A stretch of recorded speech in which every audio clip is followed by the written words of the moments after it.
Meet Choi Kang-ho, world's strongest hero, one of the Fab Five heroes who ended the Great Daybreak War against monsters. Now, he's just a dude in slides, sweeping snow, chilling with cute monsters. After the war, he chose the quiet life in a tiny cabin in the mountains. One day, a government agent arrives at his doorstep with a request. He tells Kang-ho that lately, new monster species have been popping up with demonic energy. This sort of thing hasn't been seen since the last Great War, and they desperately need his help. But hold up, Kang-ho can't leave yet.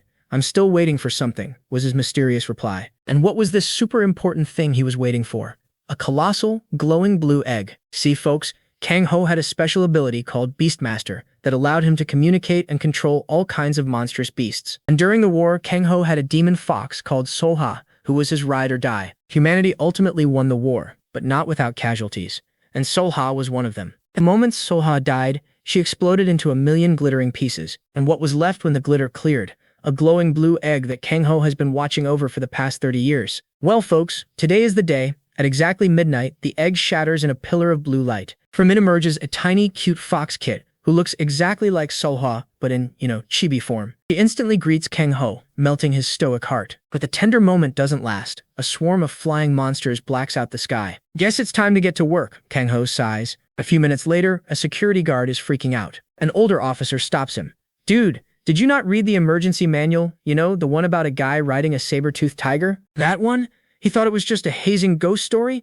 Nope, it's an honest-to-goodness VIP visit. They buzz the doors open, and yikes! A terrifying demonic beast lunges forward with a growl. Then Kang-ho steps in, lightly scolding his massive companion. Meng-chi, stop it. You're terrifying the locals. Kang-ho gives Meng-chi a quick pat. What a big baby. So they usher Kang-ho into the boss's flash office with sweeping city views. He spots an old photo, himself and a boisterous, laughing buddy. Man, they were so young back then. Suddenly, bang, the door bursts open. It's the man from the photo, now much older.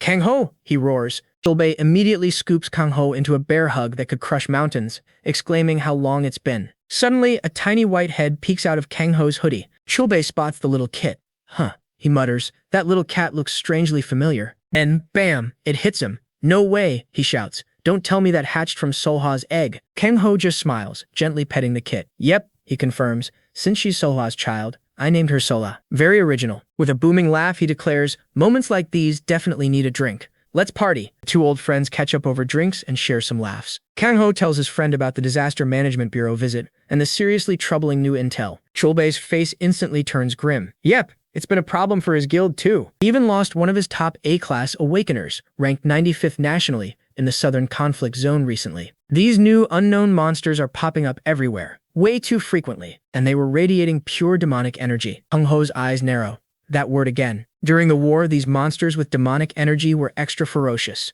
Could they be making a comeback? Okay, enough about depressing stuff. Chulbei is ready to brag about his level. Here, why don't we test your level too? Chulbei asks. Kang-ho just casually waves it off. It's a hassle, and he doesn't even know how to use the thing. Chulbei is absolutely flabbergasted. What on earth have you been doing out there in the boondocks? He yells. Oh, he replies, just a bit of farming and raising Meng-chi. Chulbei is completely defeated. Is farming the secret to a happy retirement now? But here's the kicker. When Kang-ho meant farming, he actually meant growing magical fruit trees at a small dungeon near his place. He whips out the fairy stone, a gift from Chulbei. Fairy stones are known to supercharge growth of magical fruits. Sola is super excited about this magical place and leaps into the air. Kang-ho decides to check his new pet's stats. He activates his Beast Eye skill. And, surprise, she's a White Fang subspecies with a mind-blowing SS rank rarity. Plus, her attack, defense, and everything else are all question marks. Kang-ho has never ever seen that before. Suddenly, Sola looks alert. Kang-ho watches, totally puzzled, as she stares intently at something far off in the distance. Then, bam, she rockets off like a literal bullet. She tears through the orchard at light speed. She hits the ground running. Kang-ho is impressed. She runs incredibly well. Without missing a single beat, he leaps into the air, easily keeping pace with the super speedy fox. As Sola sprints onward, Kang-ho finally spots what she's barreling towards. A brutal gang of club-wielding monsters has cornered the adorable, terrified fairies. Our tiny cute Sola? She's charging headfirst into that absolute danger zone. Sola, our fearless little fox, jumps into the fray, letting out a tiny but fierce roar. Kang-ho, surveying the scene, takes a closer look at the fairies. They don't look like Earth fairies. Wonder if they're from a different dimension. But hold up, the goblins aren't the only problem. A massive serpent appears out of nowhere. Kang Ho instantly recognizes the snake, an A-rank calamity species. This is too early in the day for this. It's a Titanoboa, an absolute unit with A-rank stats across the board. But get this, little Sola isn't scared at all. She looks thrilled, roaring right back at the massive beast. Kang Ho isn't having it. Alright, that's enough, he says. Kang Ho activates his signature ability, Predatory Instinct. It forces every monster nearby to see him as the ultimate apex predator. The Titanoboa and every other monster nearby immediately cower, trembling. They know who's boss now. He grabs the snake by its tongue. Scram or I'll turn you into snake wine, he threatens. The terrified Titanoboa nods its head frantically. Dismissed, he yells, and the monsters don't need telling twice. They scramble away, tripping over each other. The fairies, seeing the danger pass, burst into tears of relief. But just when they think it's over, a new monster appears. It's a raptor, an F-rank creature with trash stats, but this one is oozing demonic energy that Kang Ho immediately clocks. Without hesitation, Sola charges straight for the demonic raptor. Kang Ho has no choice but to follow. There must be a hidden gate nearby, and inside that gate there must be a Majin powering these demonic creatures. Time to investigate. Suddenly, right in the middle of everything, Sola starts glowing, and a second tail sprouts from her back. Kang Ho is in disbelief. A new skill? Right now? Right on time though, because more demonic raptors emerge from the woods. Sola looks up at him, practically begging, "Can I go play with them now, please?" Kang Ho is struck by the uncanny resemblance to her mother, Solha. He wanted Sola to have a normal, peaceful life, far from the battlefield, unlike her mom. He's starting to realize Sola was just born with a love for battle. It's in her blood. He makes a decision. "Sola," he says, his voice firm, "form a contract with me, right now." A ring of light forms around his finger, and he gives the little fox a boop on the head. "I will raise you," he vows, "to be the best partner a Beastmaster could ask for." A flash of blue light erupts as the contract is forged. The light solidifies into a silver ring on his finger, the legendary contract ring. It's the mark of a true Beastmaster, someone who's formed an unbreakable pact with a powerful beast. "Alright, I'll share some of my mana with you. Go fight to your heart's content. It's go time, folks." Energized, Sola launches herself like a comet straight toward the demonic raptors. Their contract activates sensory transfer, letting them share senses and abilities. Next level teamwork. Now Kang Ho can coach from the sidelines. Don't be hasty. Wait for the right moment. With perfect timing, Sola lets out a battle cry and dives under the raptor's clumsy attack. She whips around and sinks her teeth into its neck, taking it down instantly. One shot, one kill. Sola absorbs its demonic energy, triggering a new hereditary skill, Overpower. The raptor collapses, completely drained of demonic energy, and its eyes return to normal. Alright, on to the next. Sola becomes a blur of light, zipping between the remaining raptors. She dodges, weaves, and strikes flawlessly, taking down every single one of them in an instant. Kang Ho watches, stunned. Your movements are pretty good for a first-timer. Yep, this little terror was sucking up all the demonic energy like a little vampire. And each time, she grows slightly bigger as her stats get a serious boost. Kang Ho can't help but beam with pride. Say kids grow up in the blink of an eye, he muses softly.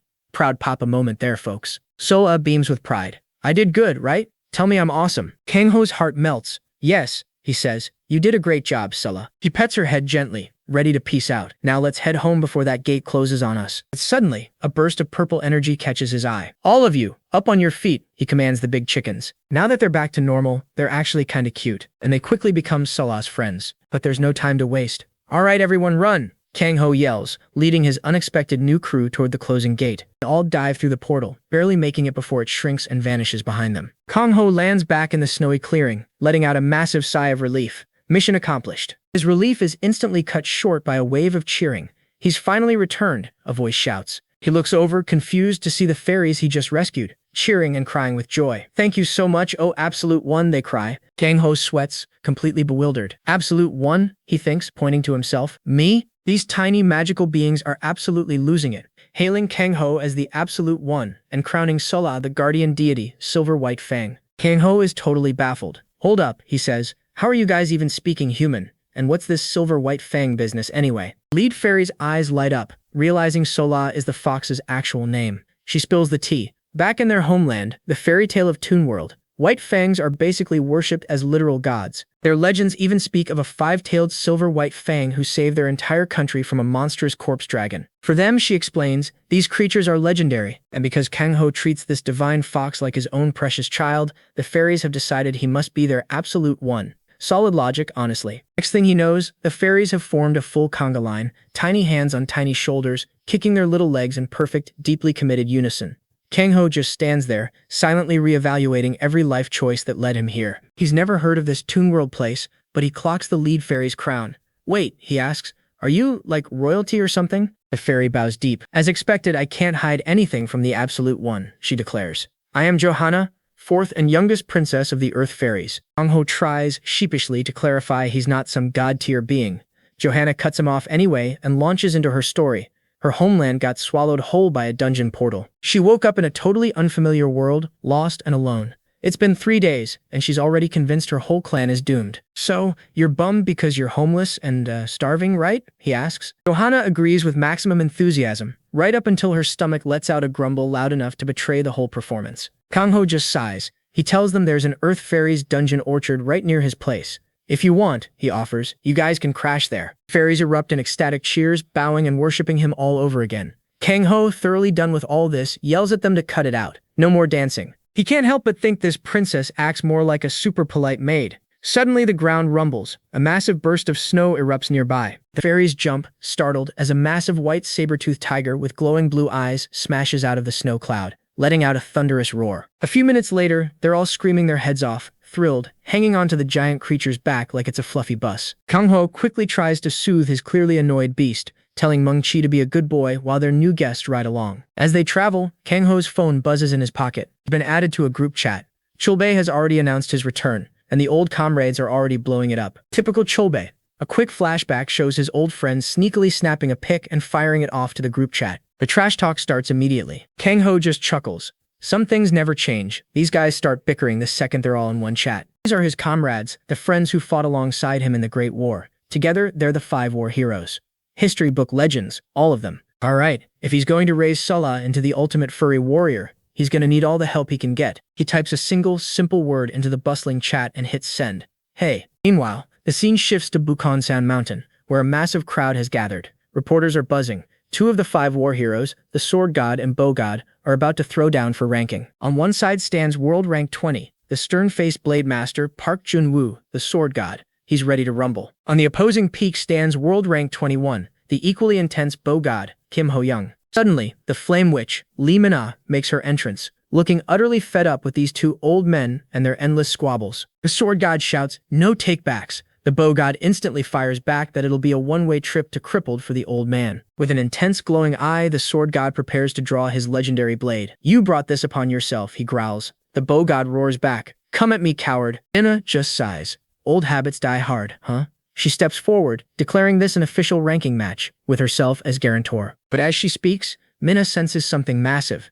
an object hurtling down from the sky. It's Kang-ho. With Sulla chilling on his head, he lands behind the crowd, completely undetected. "Hey, you old geezers," she smiles. "Maybe call off today's match. We've got a special guest. Kang-ho's here." The Sword God is furious, screaming there's no turning back. But then his eyes lock onto who it is, and his face freezes in complete disbelief. The Sword God can't believe his eyes. Kang-ho, completely unfazed by his own dramatic entrance, gives a friendly wave. The Sword God snaps out of it. "You punk, you finally show your face before you die?" he yells, before his eyes land on the fox. Kang-ho just smiles and tells Sola they're gonna grab food and go shopping with her new uncles. Priorities. Sola has zero clue what's happening. Shopping, she thinks. What's that? And just like that, Kang-ho, Sola, and the uncles roll up to the Sword Demon Guild headquarters. This is the guild founded by the Sword God himself, Park Jun-woo, after he stepped down from the legendary White Knight to train the next generation. Kang-ho and the crew head inside, straight to the guild's medicinal herb warehouse. Inside, they hit the jackpot.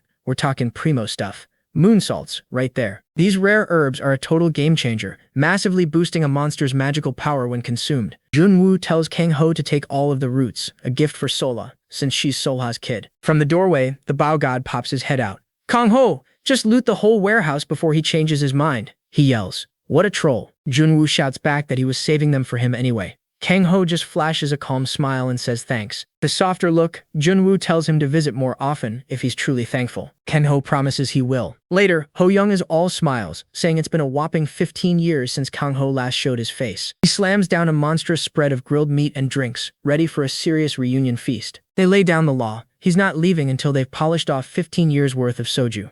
These grandpas still know how to party. The next day, with the soju haze fading, Kang-ho heads to Seoul Bank. The moment he walks in, he's treated as a VVIP. Kang-ho, cool as ever, tells him he's just here to withdraw some magic stones and that he can, stop bowing. Magic stones? What are those? Well, let's just say that in the awakened world, they're like cold hard cash. The manager also offers him free access to the weapons storage next to the magic stone vault. Outside, trouble's brewing. A tough-looking guy on a motorcycle is parked across the street, watching Kang Ho. He watches Kang Ho leave with the bank staff practically bowing him out the door. Curiosity piqued. Should I check out his size? He thinks, eyes narrowing. He adjusts his shades, actually a high-tech magic power and magic stone detection device. The first scan picks up a random bank employee's briefcase, showing a few low-rank magic stones. Barely worth his time. The biker scoffs. All flash and no cash, huh? He thinks annoyed. But then his scanner pings. It locks onto Kang Ho, detecting 3 S-rank magic stones just chilling in his pocket. Biker's jaw drops. That's almost 1.6 billion won. Kang Ho's just carrying that kind of fortune in his pants? He quickly tries to scan Kang Ho's power level, frantic now. But the reading comes back, not measured. The biker misreads it as unawakened. Rookie mistake. Kang Ho casually strolls down the street. The biker gets a greedy look in his eye. Target acquired. He pulls out his phone. Boss, this is Youngdong Po. We've hit the ultimate jackpot, he says, grinning ear to ear. He starts tailing Kang Ho, who's now enjoying some street food with Sola, figuring there's only one place to spend that many stones. Yes, I'll keep tailing him, the biker confirms. The chase is on. Kang Ho's journey leads him to a rundown alley on Youngdong Po, 12th Street. Sketchy vibes all around. He pushes open the door to a dusty old shop. Inside, an elderly woman with cat ears greets him, stunned. The Beast King has made a rare appearance. Has it been 15 years? She asks. Her eyes fall on Sola, and she's totally surprised, thinking it's a new beast Kang Ho's raising. Then her eyes widen. Oh ho, a white fang species? A descendant of Solha? She exclaims. Kang Ho confirms it, but adds that Sola is a little different. She's a rare subspecies, glowing with a blue aura. The woman is absolutely fascinated. I've lived over 100 years, but this is my first time seeing a subspecies of a phantom species, she muses. She gives him a sharp look. Then Beast King, may you raise the ultimate battle beast this time as well. Kang Ho just smiles. Sola perched confidently on his shoulder, both ready for whatever comes next. 50 years after daybreak, a unique culture has truly blossomed. Kang Ho steps into a bustling market street. Sola wonders why everyone looks so different. This street is home to species from another dimension, the Mu continent, who now live on Earth. They've formed their own vibrant culture here, a true melting pot. Which species the 1-5 war hero Lee Minna belongs to is one of those races. They're a magical species that spends about 80% of their incredibly long lives looking young. Absurd glow-up, honestly. And another major species from the Mu continent, the dwarves, master blacksmiths known throughout the land. A boisterous dwarf with a grand white mustache spots him.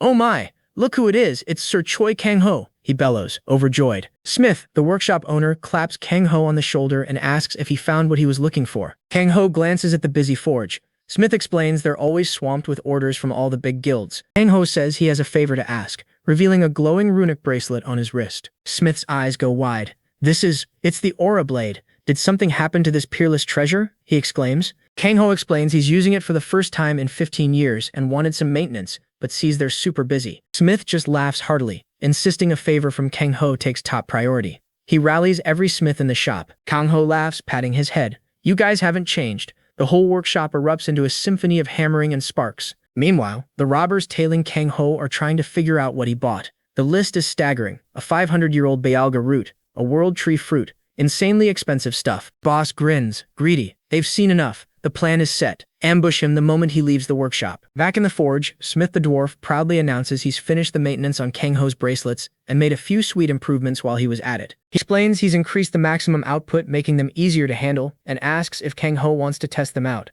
Obviously, Kang Ho slips the bracelets on, a knowing look on his face. I have a feeling I'll be testing it out very soon, he says. With his gear upgraded and ready, Kang Ho waves goodbye to the grateful dwarves and heads out into the street. Walks down a dark, empty alleyway. Suddenly, the roar of a motorcycle engine shatters the silence. The robbers are closing in. The leader gives the signal, now's the time, boys.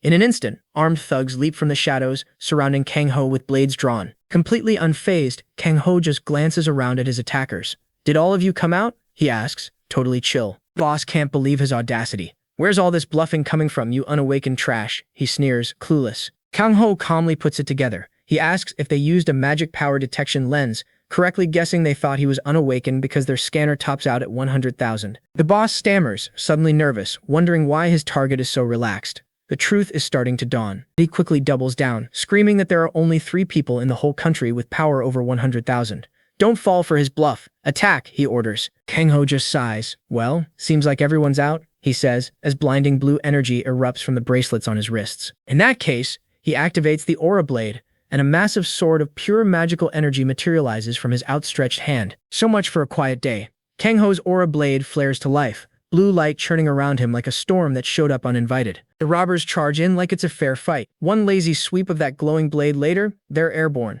Kang Ho doesn't even blink. The thugs are scattered around him like bowling pins nobody bothered to reset. The raider boss is gasping, staring at his scanner in disbelief. The thing can't even register how much mana Kang Ho is carrying. His mind is racing. Combat power over 100,000? Is there really another monster like that walking around? Kang Ho raises a glowing hand, almost bored, and the man's precious scanner shatters into a million pieces. The terrified thug can barely get the words out. Who are you? Kang Ho's answer is to calmly pull out his phone and look the guy up. Meet Lee Jung-myung, certified bad guy, Raiders gang. Former White Fang executive, apparently. Robbery, kidnapping, murder. A real overachiever. Realizing he's outmatched in every possible way, Jung-myung decides running is his best option. He activates his innate ability, Assassin, wrapping himself in a crackling, dark purple aura. He blurs through the alley, bragging that this power has never once let him get caught. Bold claim to make mid-getaway. The escape lasts about a second. Kang Ho is suddenly right in front of him, asking, genuinely curious, why a former White Fang executive is living like this. Casual backhand from the aura blade sends him flying in a burst of light. On the ground, Jung-myung seethes. He's a top 50 ranker. He's not letting his guard down twice. He rolls to his feet, knife ready, but Kang Ho's already gone. Where are you? He screams, panic creeping in. Right here. Kang Ho's voice comes from directly behind him, flat and cold. One precise chop to the neck, and it's over. Almost anticlimactic. A final swing shatters the fallen knife, leaving the gang leaders stripped of everything, dignity included, and unconscious on the ground. Kang Ho actually looks pleased. His new ring's working great, his controls sharper than ever these days. He looks down at the man he just beat. A war veteran, by the look of him. Kang Ho can't help but wonder what led him here. The answer, when it comes, is twisted. This peaceful world, it's boring. He grins like a man who genuinely misses the blood and the bodies. Kang Ho's face hardens. He's seen this before, awakeners whose minds never came back from the war. They got addicted to the slaughter, and when peace finally arrived, crime was the closest substitute they could find. The criminal sneers, asking if he gets it. Kang Ho says nothing. He just stares. Elsewhere, the legendary sword god Park Jun-woo, classy as ever, has a drink with his subordinate, still processing what it was like to meet Choi Kang Ho in person. Jun-woo laughs about how old he looks next to Kang Ho, but his subordinate is stuck on something else, how gentle the man actually seemed. Jun-woo's smile drops. He might look that way now, but trust me, his personality is terrible, especially toward criminals. Back in the alley, Kang Ho's expression hardens. So you hate peace because it's boring? Jun-woo's voice continues over the scene, calling that mindset garbage. He remembers thinking he'd rather die than get caught by Kang Ho himself. You miss the war? Kang Ho's voice goes cold. Let me remind you what it felt like. The punch that follows sends blood flying. Moments later, Jun-woo's phone rings. A video call from Kang Ho himself. He picks up with a grin he can't quite hide. Kang Ho skips the small talk and holds up Lee Jung-myung's battered face. Recognize him? Jun-woo's expression twists into pure rage. Jun-woo demands the location immediately. Kang Ho, unbothered, says he'll send the address over for the White Fang team to deal with. He's already rounded up the rest of the crew anyway. Kang Ho double-checks with one of the beaten thugs. Is this really everything in the warehouse? Man panics, insisting a thief called Phantom already cleaned out everything else, quietly, without anyone noticing. Phantom, he explains, is notorious for one thing, always leaving a single black card behind. A signature, of sorts. Having spilled everything he knows, the man asks, desperately, if he can just go. Kang Ho's answer is short. Sure. Except letting him walk isn't quite what happens. Kang Ho lunges, blue energy flaring around his grip. That answer had a catch. The thug screams as his mana is torn out of him. I'll let you live, Kang Ho says flatly. But your mana hole is gone. You get to be a normal person from now on. Mercy, Kang Ho style. The former awakener is horrified, spitting blood as he begs to be killed instead. Kang Ho ignores the pleading and tells him to live, and to remember exactly what this piece cost. As the now powerless man collapses, Kang Ho quietly schools Sola. Not every war veteran ends up like this one. He turns to go, already promising Sola a proper meal the second they're home and a long, well-earned bath. After dropping that harsh truth bomb on the thug, Kang Ho makes good on his promise. It's time for Sola's first ever bath. But looks like our little fox isn't exactly thrilled about getting wet. Too bad, because Kang Ho isn't taking no for an answer. Right into the tub she goes. Sola's protesting hardcore, winding up a storm. Hold up though, this isn't just any regular bath, folks. He's dropping in some epic world tree fruits he snagged on his last shopping spree. He melts them down with his mana, infusing the warm water with their straight-up magical power. He asks Salah if she likes it, noting the temperature is absolutely perfect. What a Chad move. Salah cautiously dips a paw in, Then bam! She's splashing around, looking absolutely blissful. Kang-ho smiles, super glad his little companion is finally happy. He explains this is actually a sacred ritual for Beast Clan warriors,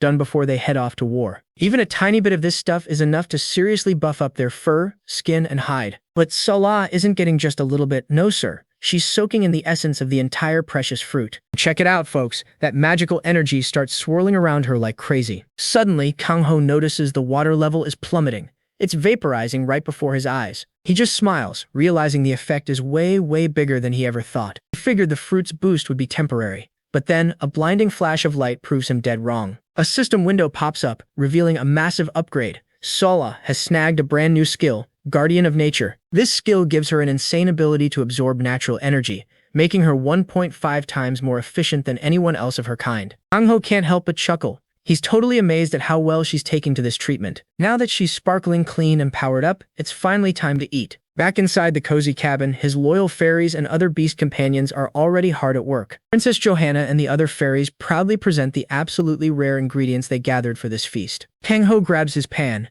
It's go time for cooking. The fairies bring over a pile of unbelievably rare items, violet tree seeds, shimmering citrus stones, and way more. Johanna points out that normal firepower won't even crack these tough shells. But Kang-ho? He's got a solution. She instantly panics, screaming that using that many magic stones at once will totally cause a massive explosion. Ignoring her frantic warning, Kang-ho calmly tosses the stones straight into the fire. Just like that, the rare, hard-shelled ingredients crack and crumble under that insane heat. Just as Johanna predicted, the oven erupts into a roaring, uncontrollable inferno. But with a simple gesture, Kang-ho's mana envelops the flames, taming that roaring blaze into a perfectly controlled, culinary fire. Johanna watches in absolute awe, totally stunned by his terrifying power and incredible mana control. Dude's built different. He roasts all the ingredients until they become a perfectly fine, glowing powder. Next, he calls for the mystical moonsalt plant he got from Junwoo. He squeezes out the moonsalt's milky juice and mixes it with the powder to form a golden, potent dough. So we're a cooking show now. He expertly shapes the dough into small, glowing, round balls.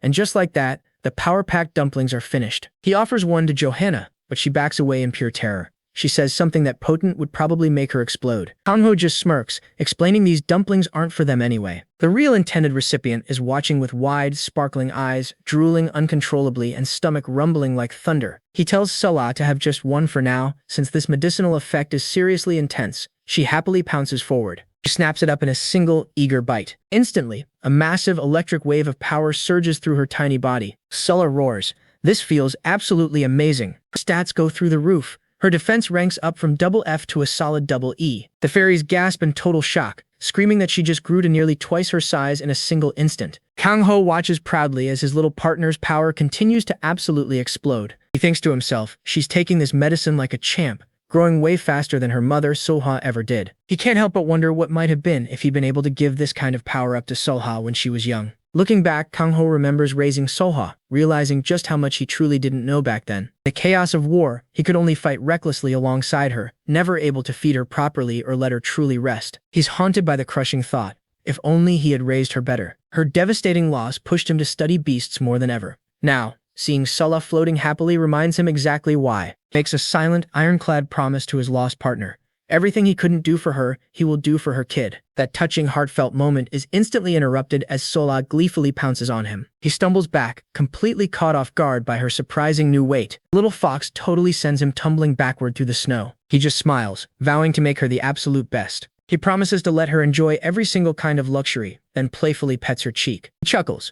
All right, let's go get Mung Chi. Time to show off that epic new upgrade of yours. And there, sleeping peacefully in the biting cold, is his massive, magnificent saber-toothed tiger, Mung Chi, totally oblivious of what's to come. Origin story incoming, folks. A massive crimson eye stares at an old man. Squinting through the snow, he realizes it's an abandoned saber tiger cub. Find your family, quick, he warns it. They're about to fence off this whole area. The man holds the cub up by the scruff of its neck. He pulls a combat knife on it, threatening to end things right there if it doesn't scram. The cub's response? It sneezes. Not exactly the reaction he was expecting. With a sigh, he puts the knife away. He ends up sharing his beef jerky with it, muttering that life's rough for both of them. Bro, same. The cub licks him again in thanks, and despite himself, the old man smiles. He says his goodbyes and starts to walk off, but the cub just sits there. He turns back anyway, with a warm smile and a wave. Turns out he can't actually leave it behind. The cub practically teleports after him, tail wagging. Under his care, the saber tiger cub grows at a rate that can only be described as unreasonable. One day it tackles him mid-laugh,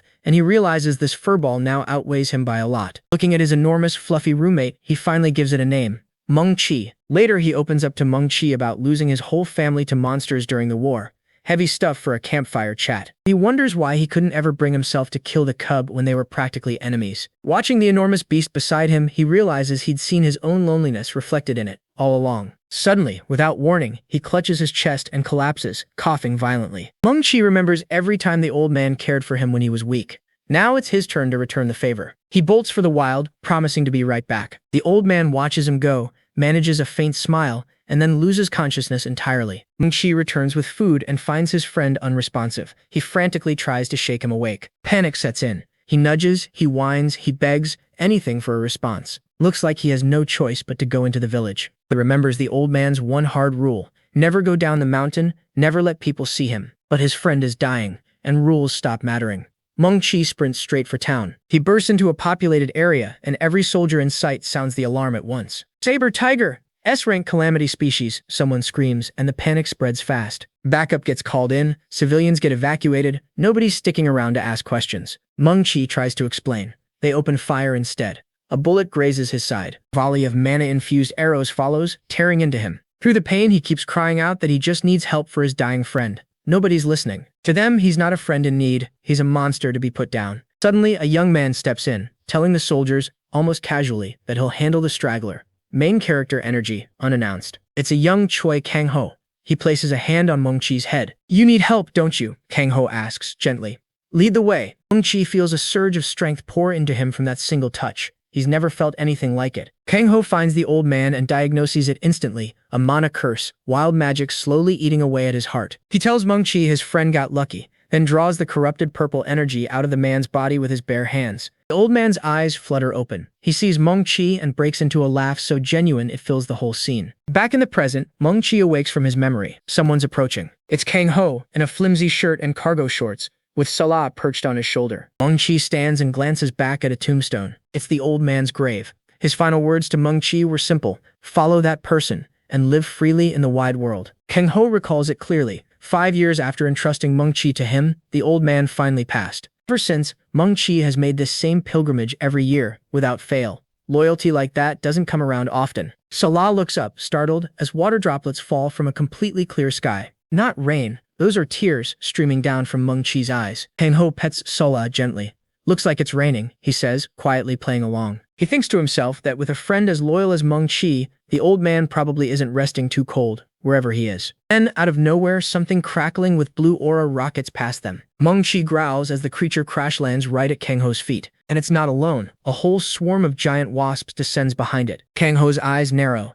Another new species? He mutters. And just like that, the quiet moment is over. A swarm of giant armored wasps blots out the snowy sky. Kang-ho grimaces, confirming what he already suspected. Yep, another new monster species, right on cue. One of the wasps lands right in front of him. Worth a closer look. He activates Beast Eye. Scan comes back. Battle B. Low rarity. Unimpressive stats across the board. Genuinely not scary on its own. The real catch is the skill set. Blind obedience to whatever's ruling the hive, and pack behavior that makes them dangerous in numbers. Then the bee buzzes straight up to Salah. She tilts her head. Is it mine? Before Kang-ho can even blink, she's snatched it out of the air. She must have sensed its demonic energy before he did. The bee tries to sting her out of desperation. Its needle shatters against her face on contact. Kang-ho plucks the broken stinger out of her fur. Her skin's basically armor-plated now, courtesy of that world tree fruit bath. He gives it a quick sniff and immediately recognizes the scent, paralyzing poison. That explains the unusually high rank for something this size, he thinks. Can't just let these things run loose. He taps Meng-Chi's side. Let's follow them. They give chase. No civilians nearby, which helps, but the real issue is the appetite on these things. They'll eat literally anything in their path. Grass, trees, other monsters' corpses. An ecological disaster waiting to happen. Wipe them out before that happens, Kang-ho says, expression hardening. As they close in, the sky splits open, a massive swirling black portal, the swarm's nest. He smirks. A raid-class gate. 15 years, Meng-Chi. Rough time, that one. Meng-Chi snarls, remembering. Different story now, Kang-ho says, grinning. Let's go in. Inside, the bees swarm to defend their territory. Kang-ho doesn't slow down. He activates predatory instinct. The pressure alone is enough. The bees flinch, scatter, and clear a path without a fight. Raid-class gates are basically whole ecosystems torn from another world. Rare resources, sure, but stronger monsters too. Another species, Kung Ho notes, alert now. Its demonic energy reads at least 3 times stronger than the bees outside. A massive bee, a hingle bee, screeches and dives straight at him. Clearly not a pushover. It's not alone. An entire army of these upgraded bees pours out to meet them. So these are the real guards, Kang Ho says, grinning. Meng Chi barks, visibly thrilled at an actual fight. As the swarm charges, Kang Ho activates sensory transfer. Their senses, magic, and physical output merge into one. Go, Power Rangers. Powered, he launches himself straight into the heart of the swarm like a missile. He becomes a whirlwind of claws and fangs, tearing through the armored bees with ease. Not to be outdone, Sala lets out a fierce little roar and tries to chomp down on one of the giant bees. It just bounces off her snout. Still too big for your mouth, Kang Ho says, laughing. You'll get there. Meng Chi lands on a rock pillar, instantly surrounded by the furious hive. Bees unleash a hailstorm of poison stingers. They just keep coming. Then Kang Ho feels it, a powerful demonic energy signature, deeper in the hive. Meng Chi, he calls, deciding to check it out himself. Using his partner as a springboard, he launches himself straight into the thick of the swarm. Surrounded, he activates his real weapon, Aura Blade. The entire hive converges on him at once, a chaotic blur of wings and stingers. In a flash of blue light, he becomes a spinning vortex, clearing the swarm in an instant. With the small fry gone, he finally sees what they were protecting, a colossal hive. The whole structure pulses with raw demonic energy.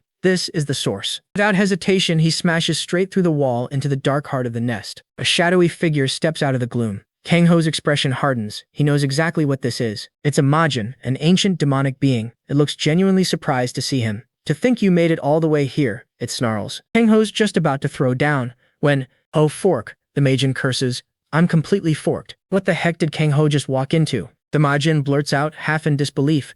You can actually hear me? Thank goodness. Kang Ho narrows his eyes, already sizing him up. Okay, what's the deal with this one? The demon introduces himself as Theo Italog Gengen, and makes sure to mention he's the 4th-ranked being in the entire demon realm. Kang Ho braces for the inevitable attack. Instead, Theo pulls out the ultimate power move. The shadowy form dissolves, revealing an ordinary-looking young man with both hands up. I surrender, unconditionally. He admits quite openly that he hates fighting, especially against something like Kang Ho. Kang Ho is thrown off. In the background, Meng Chi is casually chomping on a demon bee. He deactivates his aura blade. This talking Majin is nothing like the mindless destruction he remembers from the war. The old Majins were pure chaos. This one's actually almost human. Kang Ho cuts straight to it. What exactly are you? Theo, visibly awkward, confirms he's a demon. It's an embarrassing story, apparently. He was fleeing after losing a rank battle when the dungeon just happened to form around him. Kang Ho smirks, noticing something else. And even mid-escape, you brought that with you? He nods at the colossal queen bee hovering nearby. Theo panics immediately. She's harmless. She was just scouting. He pets her head to prove it, a little too earnestly. Then he fossilizes her on the spot, shrinking her down into something the size of an insect. Apparently she just needs pollen now. Mid-explanation, Salah leaps onto his leg and starts happily nibbling on his demonic energy. A beast that eats demonic energy? Theo yelps, thoroughly rattled. What even are you people? Kang Ho quickly clocks that Theo isn't the real threat, the demon realm is. And as the 4th-ranked demon around, Theo happens to be an excellent source of information. As Theo begs him to call off the fox, Kang Ho gets hit with a memory, the old Majins, and exactly how much damage they were capable of. The memory is enough to settle it for him. Blue energy swirls in his hand as he reaches out and grabs Theo by the chest. You did say unconditional surrender. Kang Ho's tone goes flat. I'll need a failsafe. He rips the purple demonic energy straight out of Theo's body, leaving him completely powerless. Theo collapses in shock. Sulla just looks unimpressed, like the energy suddenly tastes off. Kang Ho gives him one instruction: follow quietly or don't survive the alternative. A terrified Theo agrees immediately, still baffled by these two, while Sola nuzzles his cheek. Meanwhile, outside the gate, it's chaos. Guilds from everywhere have shown up, forming one massive crowd. The reason? Priority clearing rights. Raid gates aren't a threat anymore, they're treasure troves. And the way to settle who gets first pick? A brutal, impromptu tournament. Strongest fighter wins it all for their guild. Even the Nappa Guild, one of the big 3, sent a dedicated combatant just for this. That fighter, codenamed King, knocks his opponent flat without much effort. He's a 10th-ranked SS-class hunter and, apparently a fairly big influencer. He pauses mid-fight for a victory selfie over his downed opponent. New challenger steps up, codenamed Broken. King taunts him. Give me 5 seconds to post this, then you're stir-fried pork. Broken just looks annoyed, ready for round 2. King shrugs it off, completely unbothered. The two collide, fists meeting in a shockwave that rattles the ground. Back inside, Kang Ho and Theo reach the portal, but Kang Ho stops. he can sense a fight happening just outside. Ends fast. King sends Broken flying with one brutal punch. Broken's unconscious body lands in a heap directly in front of Kang Ho, who just stares down at him. Where did this one fly in from? Stepping out of the dungeon, Kang Ho takes in the massive crowd of hunters and vehicles without much reaction. One hunter points, stunned. Did they just walk out of the dungeon? Kang Ho shrugs. Looks that way, doesn't it? The rest of the crowd reacts about the same. A lot of muttered disbelief. Then the bro with 1,000 followers storms toward them, clearly furious. Theo whispers nervously, "Is he going to kill us?" Kang Ho just says, "I told you to follow quietly." Kang Ho sizes him up, taking note of the sheer arrogance radiating off the guy. The hunter gets right in his face, demanding to know who gave them permission to leave the gate. Kang Ho blinks. That requires permission? The hunter loses it. Of course it does. We're all out here fighting for clearing rights. While Kang Ho processes that, the hunter checks his scouter, no magic power detected, and decides Kang Ho's just some clueless civilian. Grabs Kang Ho by the shirt. Even awakeners have no business here. Leave before you get killed. Theo, watching this unfold, whispers, "Are you actually going to kill this one too?" Nah, he's not going to kill him. But suddenly, King grabs his shoulder. He looks the man dead in the eye, a cold smile spreading across his face. "Yeah, I won't kill him." King still got a fistful of Kang Ho's shirt, completely oblivious to how much danger he's actually in. "Get lost, unawakened nobody. This isn't a place for you." Kang Ho just stares ahead, a smile spreading across his face that's far too calm for the situation. Before he can finish that thought, a figure drops out of the sky like a comet and lands with a crash that startles King completely. "Senior Choi Kang Ho, is that you?" he booms. "I'm Lee Hyuk, Guild Master of White Fang. It's an honor to finally meet you, sir." Kang Ho, unbothered as ever, recognizes him as Junwoo's top disciple. "So what's this new priority clearing rights system all about?" he asks, sounding faintly bored. King, furious at being ignored, puffs up his chest. "Why are you even talking to this unawakened nobody?" he demands, jabbing a finger at Kang Ho. He scoffs again, but the name Choi Kang Ho finally jogs something loose in his memory. The realization hits like a freight train. His eyes go wide with horror. "Don't tell me, the Beast King of the 5 heroes?" Kang Ho just gives him that same serene, almost saintly smile. Seeing it, Lee Hyuk immediately starts sweating. He remembers a very specific warning from his own master. A chilling flashback. Park Jong-woo, Kang Ho's old master, telling him,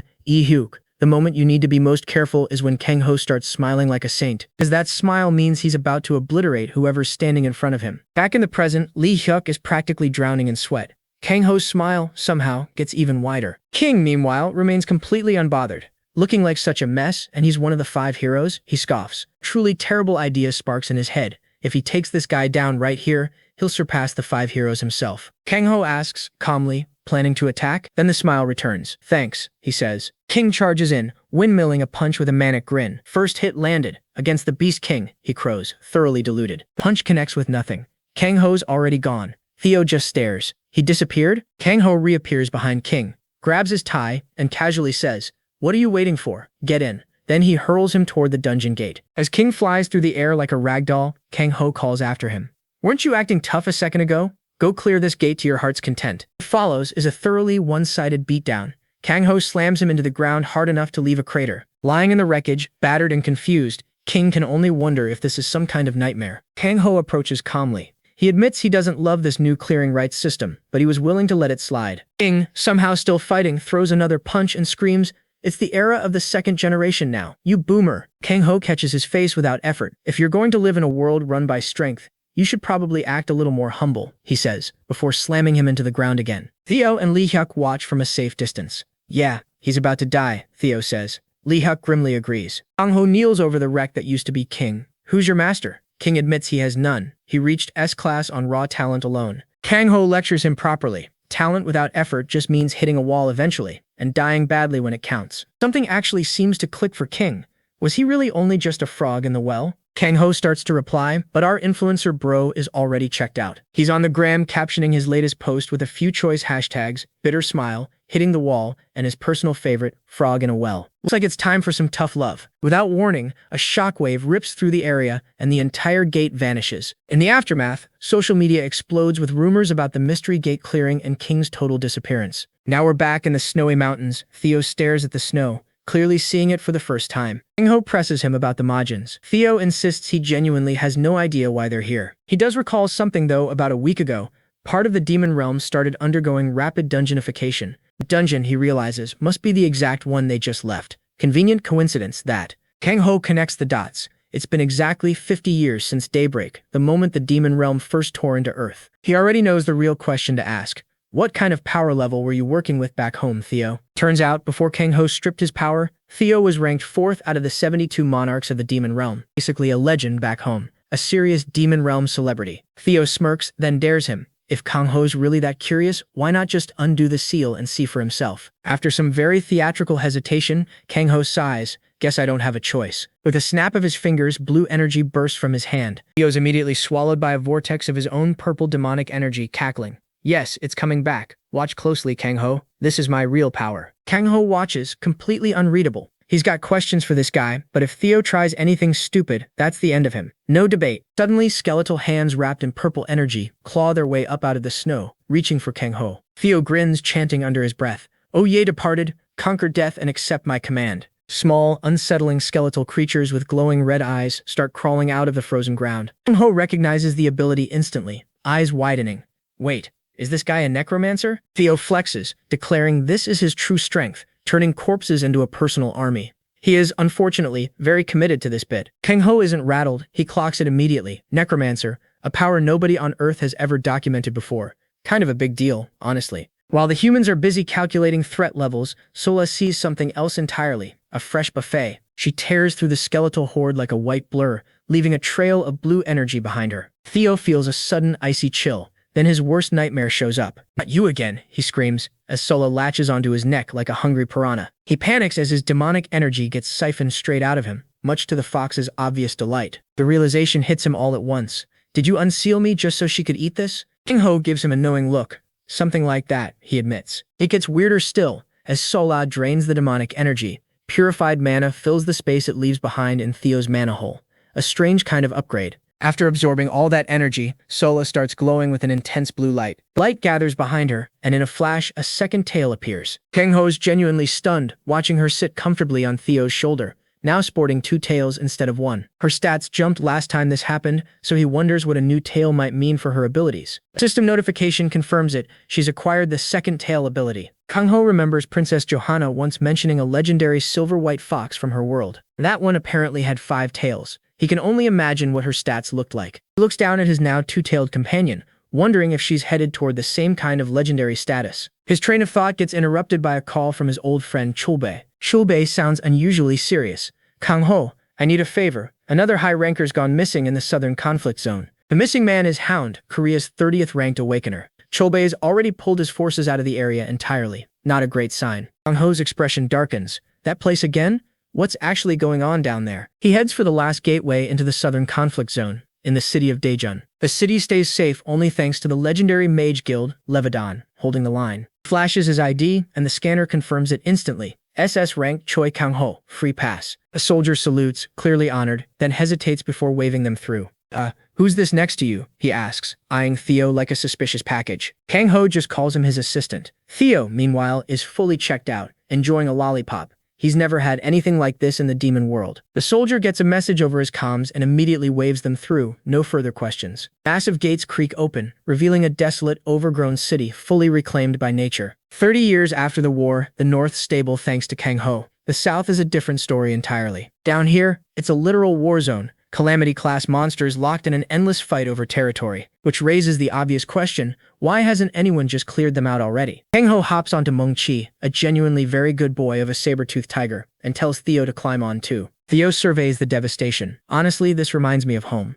Not bad, still a weirdo. That little wave of nostalgia ends fast when the severed head of a dragon-like monster crashes down right in front of him. Kang Ho glances over, still enjoying those memories, with your mana hole sealed and all? Terrified, Theo scrambles onto Meng Chi's back. Peace out, old memories. The real answer turns out to be simple. There's just no need to clear out the south. Humanity hasn't recovered enough to need the land, and the monsters here are so overleveled their mana stones are basically worthless. So, since nobody's bothered, the whole southern region has just gone back to wilderness. As they roll into Daegu, Theo brings up, again, how much this humid jungle reminds him of home. Kang Ho explains that some native plant life here radiates intense heat, effectively turning the region into a rainforest. The heat is clearly getting to Meng Chi and Sola, both panting hard. Realizing his team isn't built for this climate, Kang Ho decides they'll continue on foot. Then a piercing scream cuts through the jungle, and everyone goes on alert. Kang Ho narrows his eyes. Is someone actually out there? The scream is followed by a massive explosion tearing through the trees. Theo,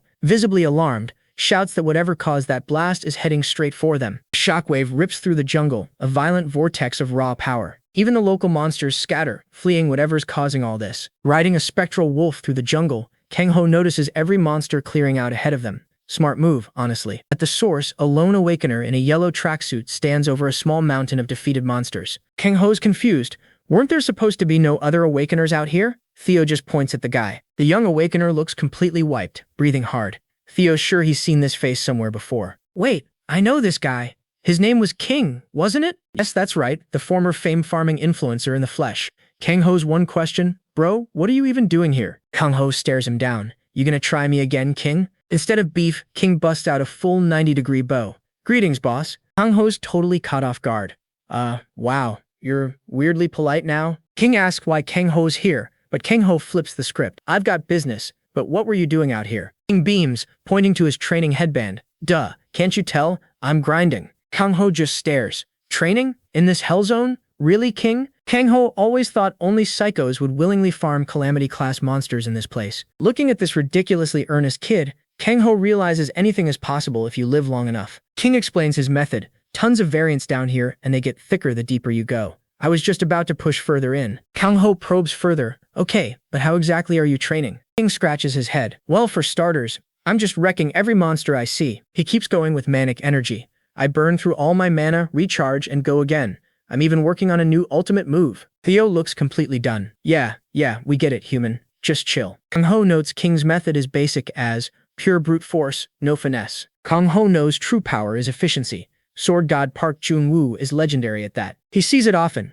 Raw talent, zero refinement. Self-teaching only gets you so far, even if you're a genius. Suddenly, Kang-ho grabs King's charging arm, his hand glowing blue. King panics, feeling his mana drain. Am I getting stomped again? Kang-ho just tells him to listen. Polishing your ultimate is cool, but in a real fight, balance is everything, Kang-ho states. He explains, if you drop your guard, enemies target the opening. Anticipate that moment. Then, you bait them into your range. Final lesson, body stability maximizes mana efficiency. Right now, you've got too much mana for your own good. King's eyes light up. Yes, I'll try it. King thinks, following the advice, I'm dropping my guard on purpose. Just like Kang-ho said, monsters spot the weakness and swarm that exact spot. With perfect timing, he unleashes a concentrated blast, flipping the script. He grins. This fight is going exactly how I want it. It's a revelation. So this is balance? No cap? Kang-ho watches, a small knowing smile on his face. He doesn't mind clumsy, hardworking dudes. This kid was growing on him. Reminded him of his younger self, grinding with the OGs on the battlefield. King's in awe.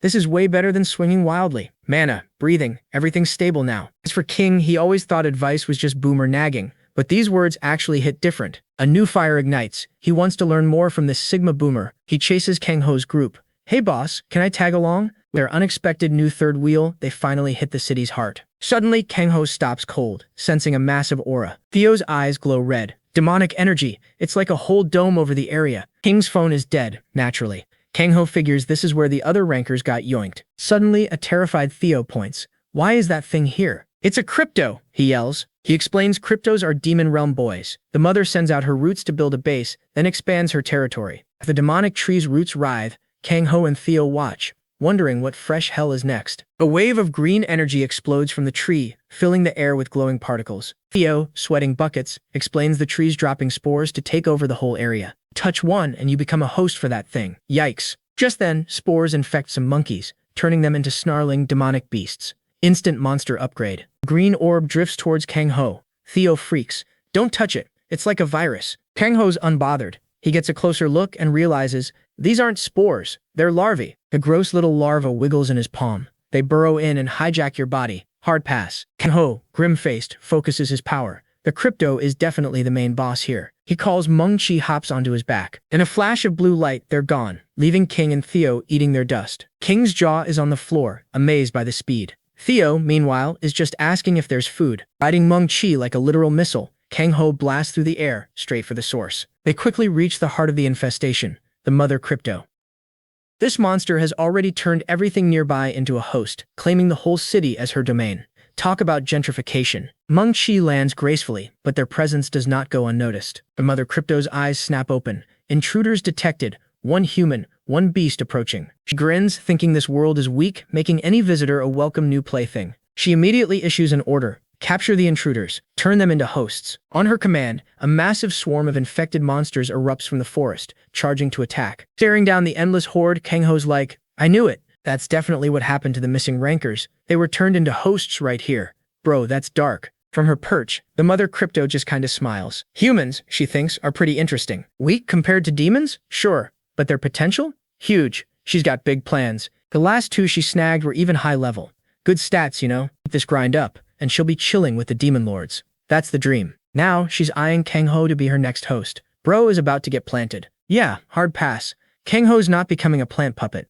Aura Blade activated. Swings a massive energy wave, instantly shredding the front line of monsters. Gone. Reduced to atoms. Report, first defense line, annihilated. Big oof. The mother crypto is shook. Who is this OP human that just showed up? Okay, new goal. Kangho must become a host, no matter what. She's determined. Time for serious mode. Emergency alert level 2. Let's go. Out come the real tanky beasts. Level 2 monsters, roaring into the fray. Size doesn't matter though. Kangho's aura blade slices right through them. Clean as. Just effortlessly carves through the horde, a blue blur of pure destruction. Another monster gone. And yep, the second defense line, also gone. GG. She can't believe it. What? She screams. Her mind is melting. Another alert flashes. Intruder approaching. And fast. Like really fast. How did a human breach level 2 so quickly? She's spiraling into full panic mode. Then, a terrifying memory flashes. This has totally happened before. She wonders in terror. Did that guy fall into this world? Back in the day, she barely escaped with her life, utterly nerfed and defeated. Now she's losing it, swirling in chaotic energy. Not a good look, folks. She was chill getting trapped here, but now, if it's that guy, anything is possible. And the memory clicks. The nightmare of a man. The guy she still has unresolved PTSD from. Theo Itilig Gamijin, who currently is sweating bullets and totally gassed from running. He whines at King, carry me, but King's like, nah, shut up and hustle. Theo sighs, thinking about his glory days. Back when he was feared, not just tired. Back with the mother crypto, she grits her teeth. Even if it's that guy. This time, she's not taking an L and bailing. No, sir, she's got a secret weapon. The magic stone in her chest. Her power-up. Thanks to that stone, she built an army bigger than her prime. All in under a month. Talk about grinding. She's hyped for a fight. Come if you dare, intruder, she dares. Bet. Emergency alert level 3, she announces and summons the big guns. King and Theo, watching from afar, are totally floored. What even is that? A massive, shadowy dragon erupts from the ground. Seriously, it's huge. Like kaiju huge. Kangho, still unfazed, uses Meng Chi as a literal springboard, launches himself right at the dragon's face. He sighs, muttering, ugh, I really don't want to do this if I don't have to. What a mood. And he flies right into the dragon's mouth. King and Theo are just staring, totally confused by Kangho's super casual comment. Sir, there's a dragon. The mother crypto watches, super confident in her ultimate weapon. This is her winning move. But suddenly, the beast stops and lets out a huge roar of pain. An insane amount of swirling blue aura just explodes from its side. Like, a lot. Kangho casually complains about the awful smell as he flies out of the monster's gut. Priorities, bro. And that's it, folks. Poof, no more dragon. Mother crypto is full-on panicking. Alert. Third defense line collapsed. Intruder location unknown. She lost her tracking. She can't believe it. Level 3 breached and he vanished? Where in the world is he? Turns out, he's right behind her. Kangho just chilling behind her, curiously inspecting this new plant-type monster he's never seen before. She whips around in absolute terror. When did he get here? She shrieks, completely caught off guard. Whoops. To add insult to injury, Meng Chi is gnawing on her leg. Kangho just advises him, probably not good eats, dude. She's totally bewildered at the giant floofball. Just then, King and Theo finally make it. Boss, we're here too, they shout, out of breath. Kangho calmly turns to Theo. Oh, you're here, he says, pointing at the demonic tree.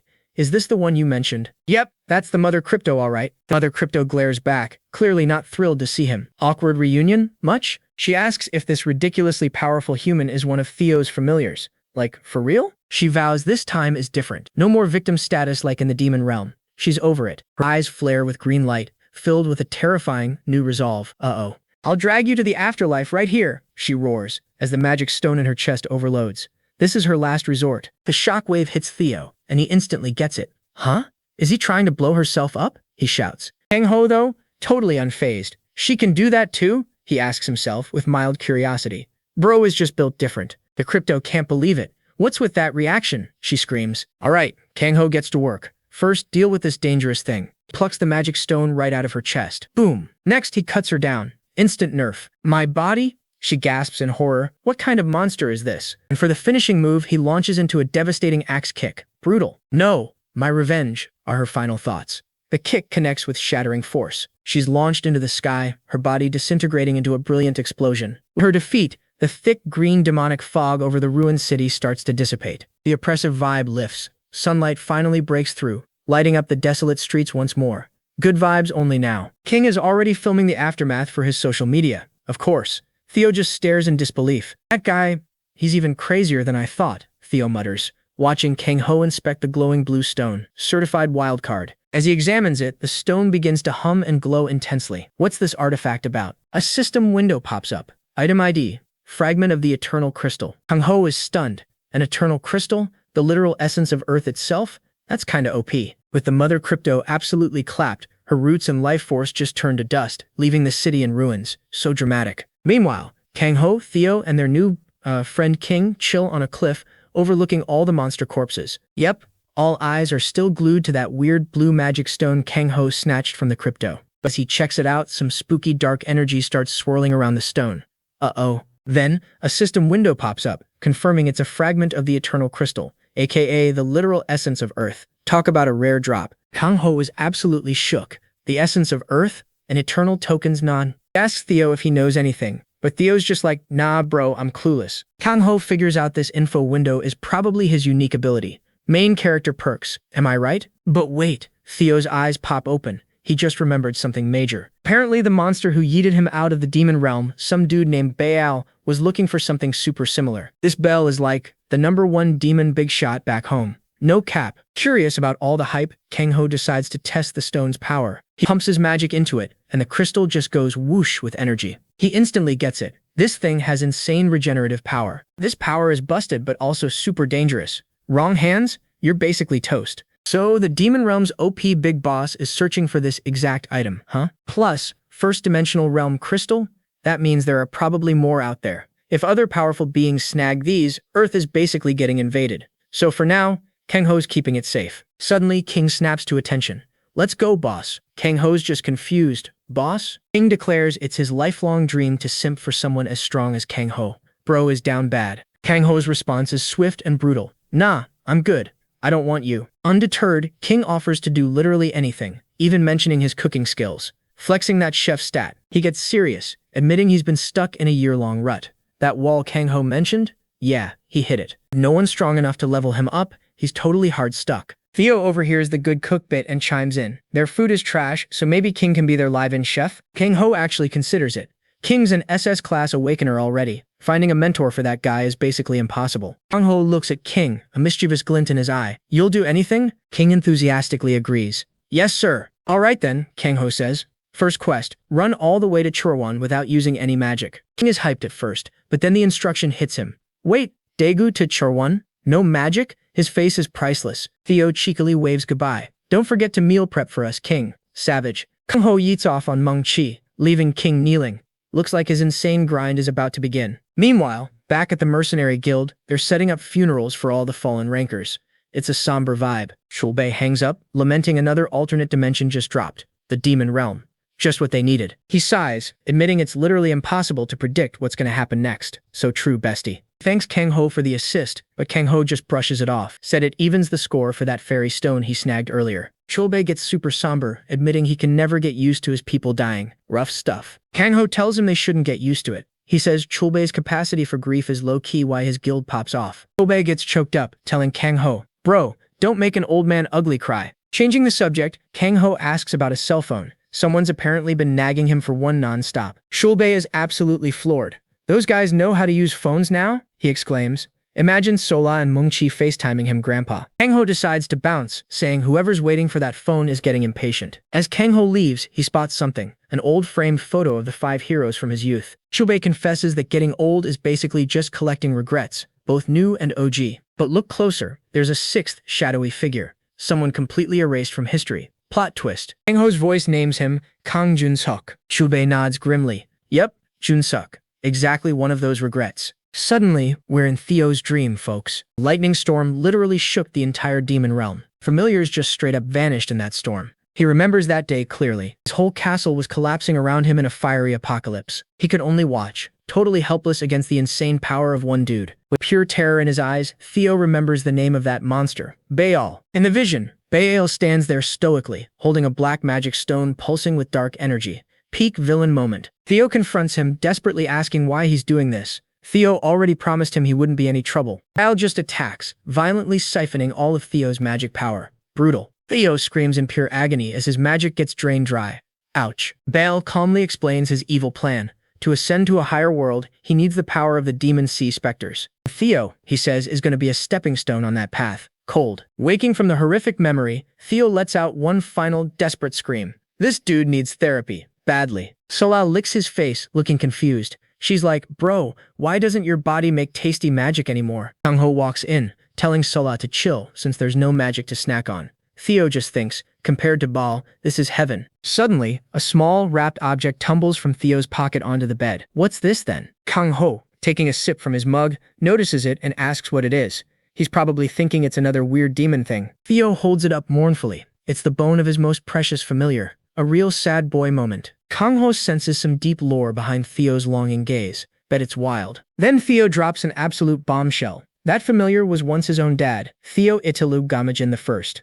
Hold up, what? Kang-ho does a literal spit take, completely blindsided. He turned his father into a familiar? He quickly rationalizes it. Maybe this is just how demons do affection? Demon culture is wild, I guess. Okay, so after that wild demon family tree reveal, we're back at the dungeon orchard. Princess Johanna, looking extra happy, is flying through the lush landscape, doing her daily report to Kang-ho. She's basically beaming, telling him the orchard is super chill and thriving again. Goals, honestly. And get this, the bees he brought back? Absolute units. They're totally vibing and getting all the work done. Kang-ho's giving main character energy, totally unbothered. But Johanna's pointing like, look, a wild Theo. And there he is, cheesing hard, bragging about his bee kids. Suddenly, a blur of white and blue zooms past him. It's Sola. Theo's head whips around, looking totally caught off guard. She's on the hunt, pouncing playfully, and Theo's yelling like he's seen a ghost. She closes in, Theo lets out a dramatic gasp. He sprints away in full panic mode, screaming about his magic being drained. Kang-ho and Johanna are just watching, completely unbothered. They've seen this movie before. Later, Kang-ho decides it's time to reward the fairies for their grind. He pulls out some special treats. Johanna is absolutely shook. She recognizes the legendary golden dango he whipped up before. Kang-ho, being the goat, explains he diluted this batch to suit the fairies. Johanna's totally overwhelmed, tearing up and thanking him for the mad generosity. Kang-ho, ever the vibe killer, tells her to chill. No excessive dancing allowed, apparently. She accepts the gift, takes a little hesitant bite. Boom! Instant glow-up. A powerful pink aura explodes from her. She yelps, realizing this diluted treat is still super potent. Oops. Her body starts to glitch, growing taller in a flash of light. Level up! Kang-ho, Mr. Understated, just says the effect is good. The other fairies are all gathered, jaws on the floor, at their suddenly tall princess. Meanwhile, Theo's still caught in a horror movie, running for his life from the playful but persistent Sola. But then, he stops. Someone is approaching, and panting very hard apparently. Kang-ho stares for a moment and grins. Took you only 2 days. Just then, an absolutely wrecked figure in a yellow tracksuit stumbles over the snowy hill, yelling for his boss. This guy's commitment is next level. Theo grins, seeing King's hustle. Right then, Sola lands on his shoulder and starts chomping his cheek. She's like a tiny, aggressive love bug. King, barely breathing, gasps that he ran all the way from Daegu. No magic, just as ordered. What a legend. He jumps over the fence, but his legs finally nope out, and he tumbles forward like a rag doll. Face plants in the grass, instantly knocked out cold. Bro went down. The squad looks down at the passed-out hunter. Johanna's like, who is this guy? Kang-ho just shrugs. Guess I need to start calling him my disciple now. Later that night, King's sleeping like a baby in a cozy bed by the fire. He earned that rest. Meanwhile, Kang-ho's posted up on the roof, scrolling through his phone and sipping vodka. Goals for a chill night. He figures since they're roomies now, he should probably dig into his new disciple's backstory. He pulls up an article. S-Class Rank 1, Firelo, calls out SS-Class King. Firelo's out here claiming King just got lucky with his SS-Class rank. He's planning to absolutely body him in an official match. Drama. Kang-ho instantly recognizes Firelo as a Revedon guild member. Revedon, one of the 4 legendary guilds, is led by the SS-Class Awakened, Wind God Kang Taeyong. Taeyong always says the 5 heroes are overhyped. Clearly, they're not BFFs. Knowing this tea, there's only one person Kang-ho can hit up for the real intel. Lee Mina, the Flame Witch, picks up, totally surprised to hear from the Beast King himself. Kang-ho cuts straight to the chase. Are Firelo and King beefing? Min-ae confirms the beef is real. King was with Revedon 16 years ago, she explains,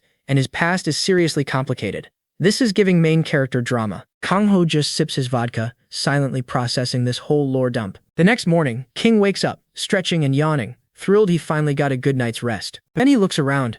Wait, he's outside, sleeping on a rock? Inside, Theo's looking absolutely wrecked but relieved. Finally sleep, he mutters. His snoring was actual horror. King spots Kang-ho outside and rushes over, relieved he wasn't ghosted while he slept. Kang-ho immediately hits him with the hard question. Did you agree to a match with Firelo? King confirms it. They won an official ranking match. Kang-ho presses. Did you actually mess with the Revedon Guild? King yells back. No. He insists he's innocent, his face turning super serious. Flashback to Minna's call. She explains 16 years ago, Revedon basically declared war on any guild that dared to recruit King. So, no one would touch him until he grinded his way to SS class all by himself. What a beast. Minna continues, saying the real reason is just a rumor, that King is actually King Taeyong's secret, illegitimate child. Whoa, plot twist? Minna drops more tea. Taeyong's personal life is a mess, and Revedon's guild is basically run by family. Nepotism, much. Back in the present, Kang-ho finishes his drink. Yeah, that's enough, he says. Kang-ho tells King the match is in 1 month, not much time for prep. King's shocked. You're not gonna ask more? Kang-ho just brushes it off. He's like, tell me later, if you want. Right now, it's basic physical training time. King enthusiastically declares he's ready, striking this weird pose that totally baffles Kang-ho. He boasts about his running stats and dashes forward, only to immediately faceplant. Oof. His legs feel impossibly heavy. He drops to a knee demanding what Kang-ho put on his ankles. Kang-ho calmly explains they're heavy stone, 300 kilograms each. King is floored, yelling this is more than just heavy. With a slight grin, Kang-ho tells him he'll be rocking those weights now. He adds that true strength comes out in a crisis. This is a classic anime trope, you guys. King starts sweating bullets, nervously asking, a crisis? What does that even mean? Right on cue, a massive snarling Meng-chi appears directly behind him. King stammers, trying to say hi to the terrifying beast. Good luck, King. Kang-ho grins, truly unhinged, and gives the command. Min-chi, if his footsteps stop, just gobble him up. Meng-chi lunges, and King lets out a terrified scream, forced to sprint for his actual life. Kang-ho watches, secretly impressed. For King to even run in those weights proves he's truly SS class, even if he looks like a total noob. Thinks about how shook King Taeyong and everyone else will be, and just like that, the ultimate training arc to take them down officially began. Just 1 week into his ultimate training arc, and King is already feeling the burn. My guy is seriously grinding. Kang-ho has King absolutely nerfed, strapping him into a weighted vest and heavy guards on his arms and legs. Our boy can barely move. He's yelling that his feet are sinking into the snow under all that weight. Meanwhile, Kang-ho is just vibing, coffee in hand. He tells King to forget the weights and just keep moving. Then Kang-ho tells Sola it's her turn, and she is not happy about it. She gives him the ultimate side-eye, totally sulking. Not a single good vibe from her. Turns out, Sola got some serious FOMO after missing the Mother Crypto fight. She's been itching for action. Her aggressive side is off the charts. She even started ambushing Theo, resident scaredy cat, just for some practice. Poor Theo is traumatized. So now she's training with King, rocking the same special gear Meng-chi used back when he was a tiny terror. And for extra motivation, Kang-ho gave Meng-chi a direct order. Slack off, and he gets to bite both of them. Yikes. While his trainees sprint for their lives, Kang-ho scrolls through his phone. He sees a message from Chulbei. Looks like King Taeyong is acting up again. The SS rank awakened is publicly dissing the 5 heroes, calling them washed-up has-beens. Kang-ho scoffs. He thinks Taeyong should focus on his own guild members, just like a real leader. Later that night, the brutal training session finally wraps up. A trembling King thanks Kang-ho for the guidance. Meanwhile, an absolutely wiped Sola just collapses nearby. Kang-ho is actually impressed. He admits King lasted longer than expected, praising his grit. King collapses, saying grit is all he's got. Kang-ho just tells him to crash. King asks about Theo, and Kang-ho casually drops that he's sleeping in the warehouse. Apparently, King's snoring is next level. Kang-ho offers King a drink, and the two share a shot. Good vibes only. King decides to open up. He asks Kang-ho if he's heard the rumors about him. Kang-ho, ever the philosopher, notes that rumors are usually half lies, but the other half, usually true. King looks resolved. You're the first person who's ever helped me like this, he says, so I'll tell you everything. Alright folks, get ready for origin story time. King's story begins 16 years ago, in Daejeon, specifically at the massive estate of the super prestigious Lebanon Guild. Here, an 8-year-old Park Sung-jun wakes up in a dusty, cramped servant's room. He looks for his mom, who's already up at dawn, grinding in the kitchen. Despite their tough life, they always shared a warm smile. Pure joy. One day, young Sung-jun is assigned to clean the private training grounds. You know, where the important kids trained. He peeks inside, watching the other kids struggle to manipulate mana. Even with all their training, they were just meh. He wonders why it's so hard. He holds out his hand, and boom, a perfect, swirling orb of green wind mana forms instantly. Effortless. Suddenly, a deep voice booms. So you awakened on your own, and it's wind just like mine. The boy is stunned, respectfully greeting the guildmaster. But Kang Taeyong is absolutely furious. Someone like you awaken wind abilities, he bellows. His anger scares the other children into silence. One of the boys, Kang Taewang, glares at him with pure, unadulterated rage. All 6 of Kang Taeyong's kids stare at Songjun, their eyes burning with pure hatred. Our innocent boy doesn't realize this whole drama was staged. Kang Taeyong, the master manipulator, set it up just to provoke his own children. King's flashback continues. After his talent dropped, Taewang and his goons relentlessly tormented him. But he could take it. He endured the daily beatings, focused on a single, clear goal. He was determined to become a powerful awakened, strong enough to give his mom a life of luxury. He could tolerate any bullying for her. But there was one thing he absolutely could not stand. Breaking point hit when Taewang grabbed his mother, screaming about stones in his rice. That's a new level of petty, my friend. Seeing his mom humiliated like that was the last straw. The rage was real. A wave of power explodes from him. He screams for Taewang to get his hands off her. With a powerful wind blast, he sends the bully flying. Taewang gets up, now absolutely furious and wreathed in flames. You think you're a wind user like my father? He screams. I won't accept it. You're nothing but a bastard. Taewang attacks, using his full power. Just when he thinks life is over, his mother steps in to shield him. He could only watch in stunned horror. Through the inferno, his mom smiles sadly, apologizing to him before being reduced to ash. That was the incident at Lebanon 16 years ago. Everything was covered up instantly. His mom's death was swept under the rug like it never happened. The boy was cast out, kicked out of the only home he'd ever known.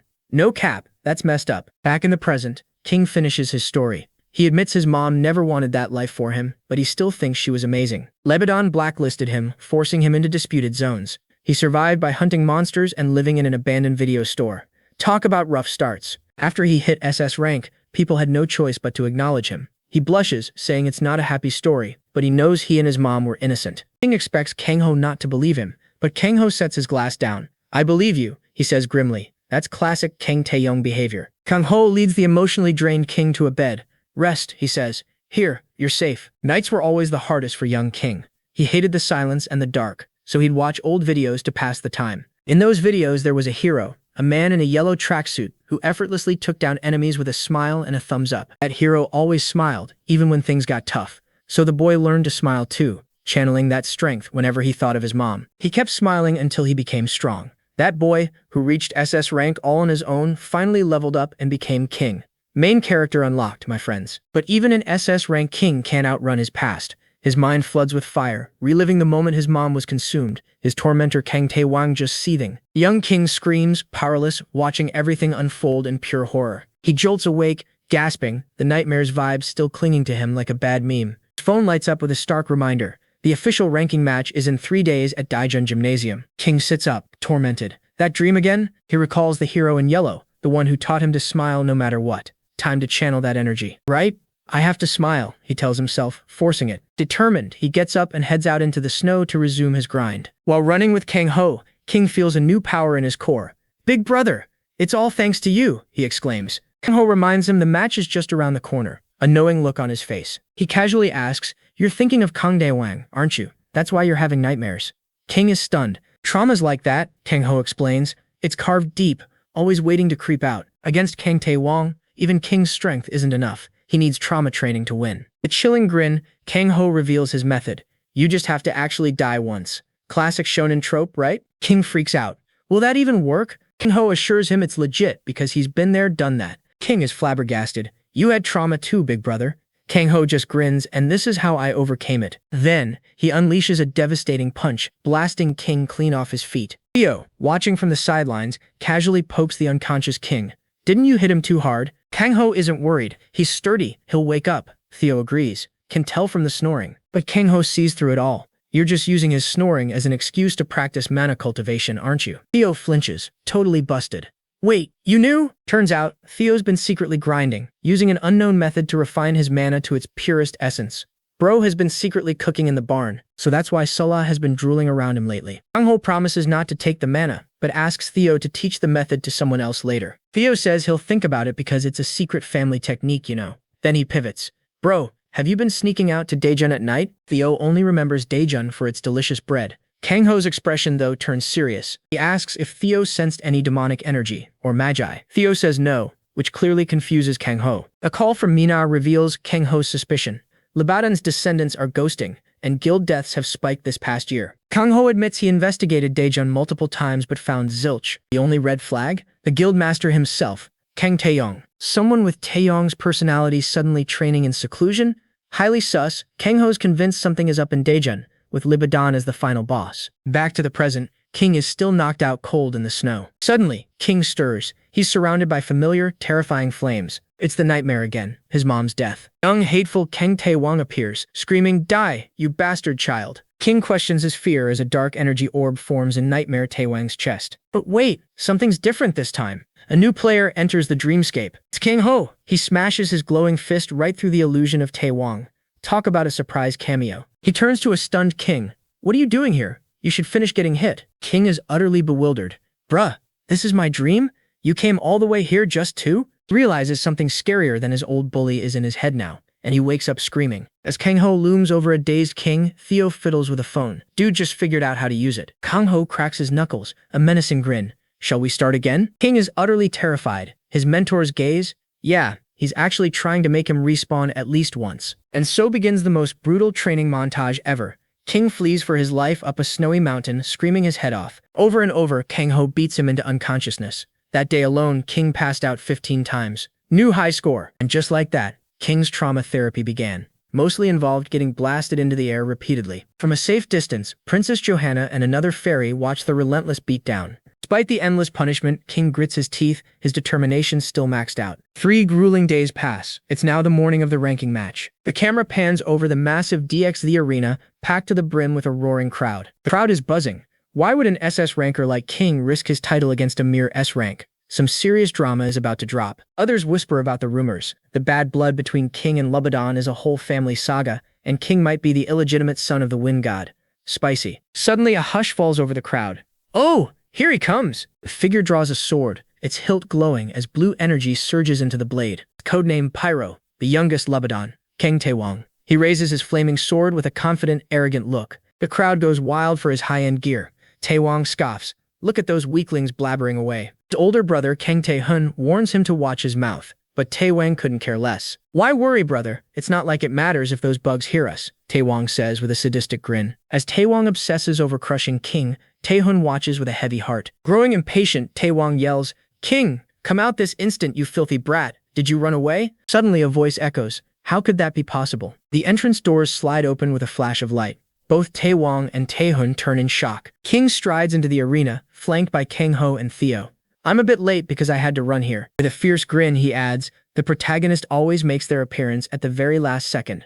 What a Chad move. And with that epic entrance, King finally faces his arch-nemesis, Kang Taewong, who just throws out a casual, "Have you been, you little brat?" Taewong, ever the class act, immediately scoffs at King's crew, calling them total losers. Kang Ho just gives a subtle nod, internally noting that Taewong sounds exactly like his old man. Meanwhile, Theo, bless his heart, is completely zoned out, totally geeking over his phone's insane camera resolution. Kang Ho, having zero patience, just slaps the phone right out of Theo's hands, telling him to focus up. Just then, a queen in heels struts into the arena, announcing that the show is officially ready to begin. Crowd absolutely loses it. It's the legendary flame witch, Lee Minna, and her fans are going wild for her. Taewong, ever the hater, mutters about the old hag stealing his shine, but his bro, Kang Tae-hun, wisely tells him to chill. Minna glances at Kang Ho, who gives a subtle shush. She just smiles, saying she's excited to work with him. She privately wonders if Kang Ho taught King that dramatic entrance, finding it wild that he's mentoring anyone at all. Taking center stage, Minna announces the official ranking match, declaring herself the guarantor. But Taewong, always one for drama, interrupts, raising his hand and a gleaming, very extra sword. He then asks, with a chilling grin, what if his artifacts are just too powerful and he accidentally takes out his opponent? Minna clarifies that intentional murder is forbidden. He quickly twists it.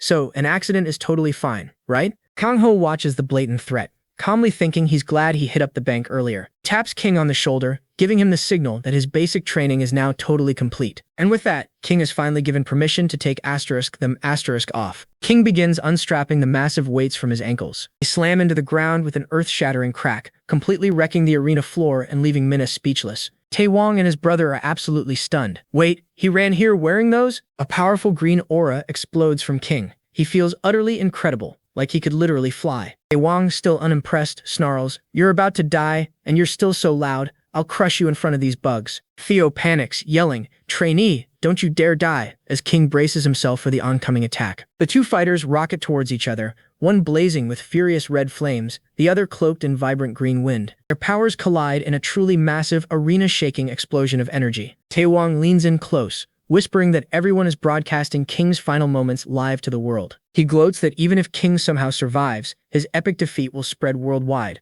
utterly tanking his career. He finishes with, "You were done for the second you showed up here, you moron." King's eyes harden.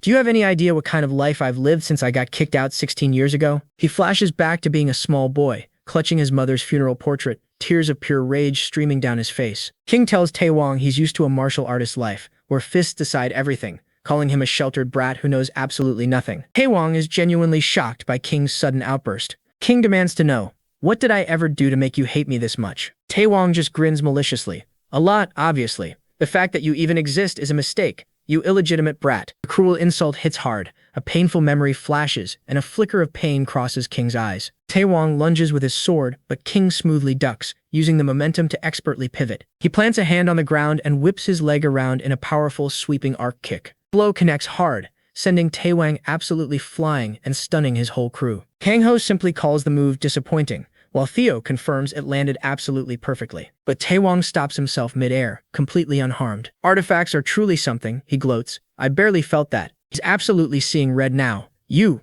brat, I will end you now." He unleashes a massive torrent of fire, roaring that he'll totally erase King from existence. King stands firm, bracing himself as the raging inferno rushes straight for him. Theo looks on, worried. Oh, that looks pretty dangerous." But Kang Ho just calmly says, "Wait." Kang Ho then smiles, revealing, "I went to the bank precisely because I knew this exact thing would happen." Engulfed in flames, King feels the searing heat, just like his old nightmare. He wonders if this is it. Then, a sudden realization hits him. He's not actually burning. Somehow, he's totally blocking it. But how is that even possible? Engulfed in flames, King is baffled. This artifact-enhanced fire should be impossible for him to block. Then, suddenly, it all clicks into place. Of course, it's the enchanted gloves Kang Ho lent him. Bro was cooking this whole time. He flashes back to before the match, when Kang Ho handed him a pair of enchanted gloves. Kang Ho's words echo in his mind.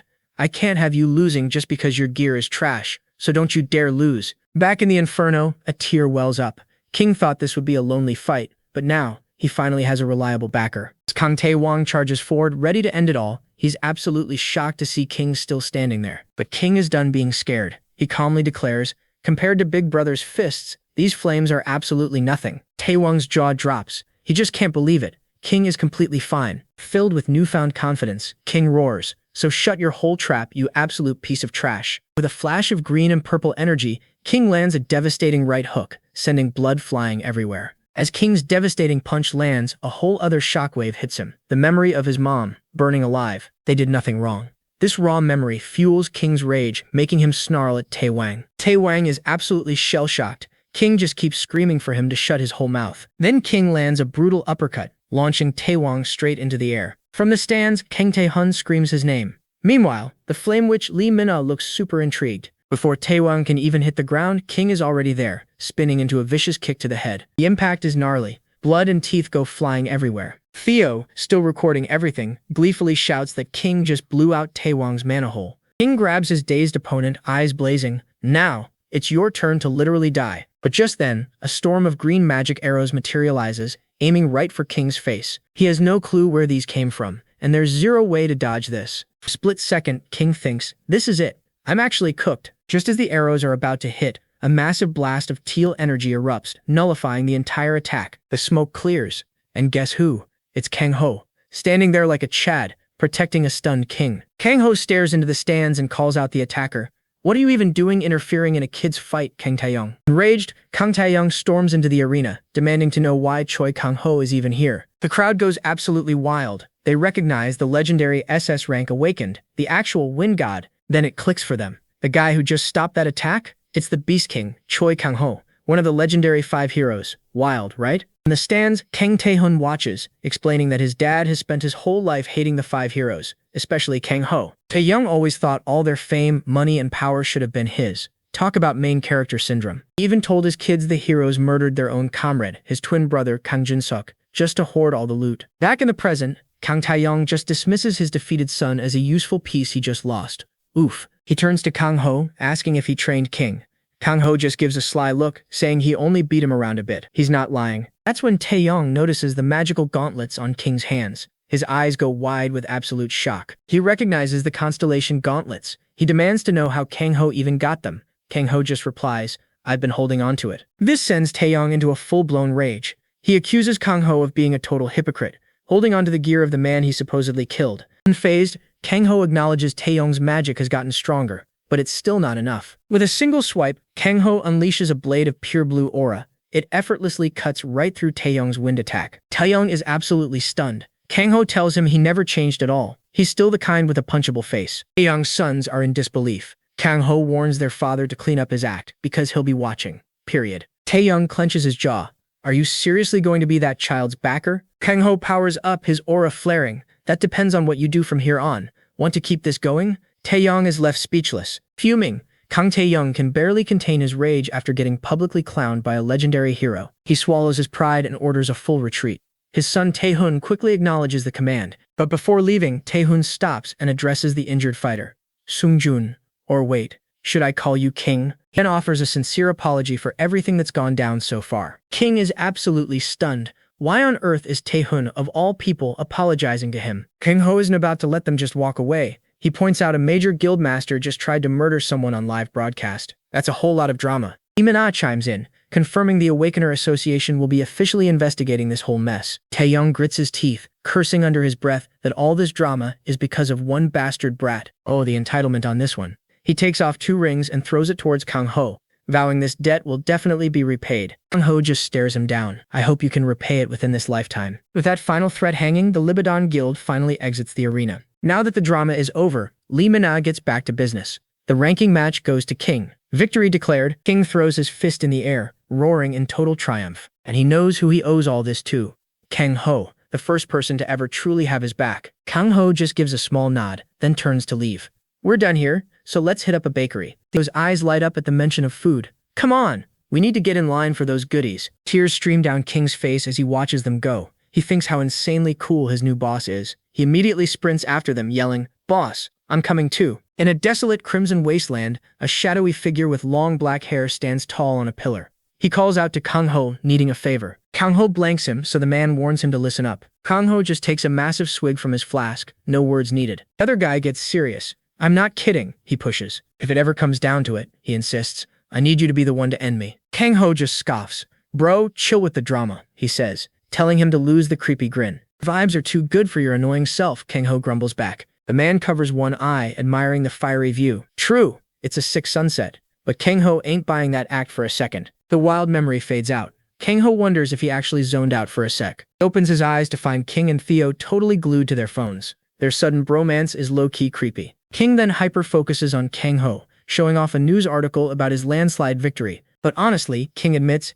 everyone's actually hyped about Kang Ho's epic return after 30 years. Headlines are going wild. Is he King's master? Is he eternally youthful? His fan club already has 10,000 members. There's even a national petition for Kang Ho to get social media. "You're the main character right now, boss," King tells him. Kang Ho tells them to ditch the phones. Theo and King immediately start begging to move into a swanky penthouse like this one. Changing the vibe, Kang Ho looks out at the city lights. He asks King, "So, how does it feel to win?" King gets dead serious. It wasn't just a win, he explains. It was surviving a near-death experience, settling a score, and a major wake-up call about his weaknesses. He bows deep to Kang Ho, clutching the constellation gauntlets. "Seriously, thank you for everything," he says. He admits that without those gloves, Pyro would have absolutely clapped him. Humbled, King admits he's embarrassed he was so full of himself just for hitting SS rank. Kang Ho gives a slight impressed grin. "You're not half bad." He then casually tosses 2 glowing rings into the air. King catches them, totally confused. Kang Ho explains, "This is your life's actual worth.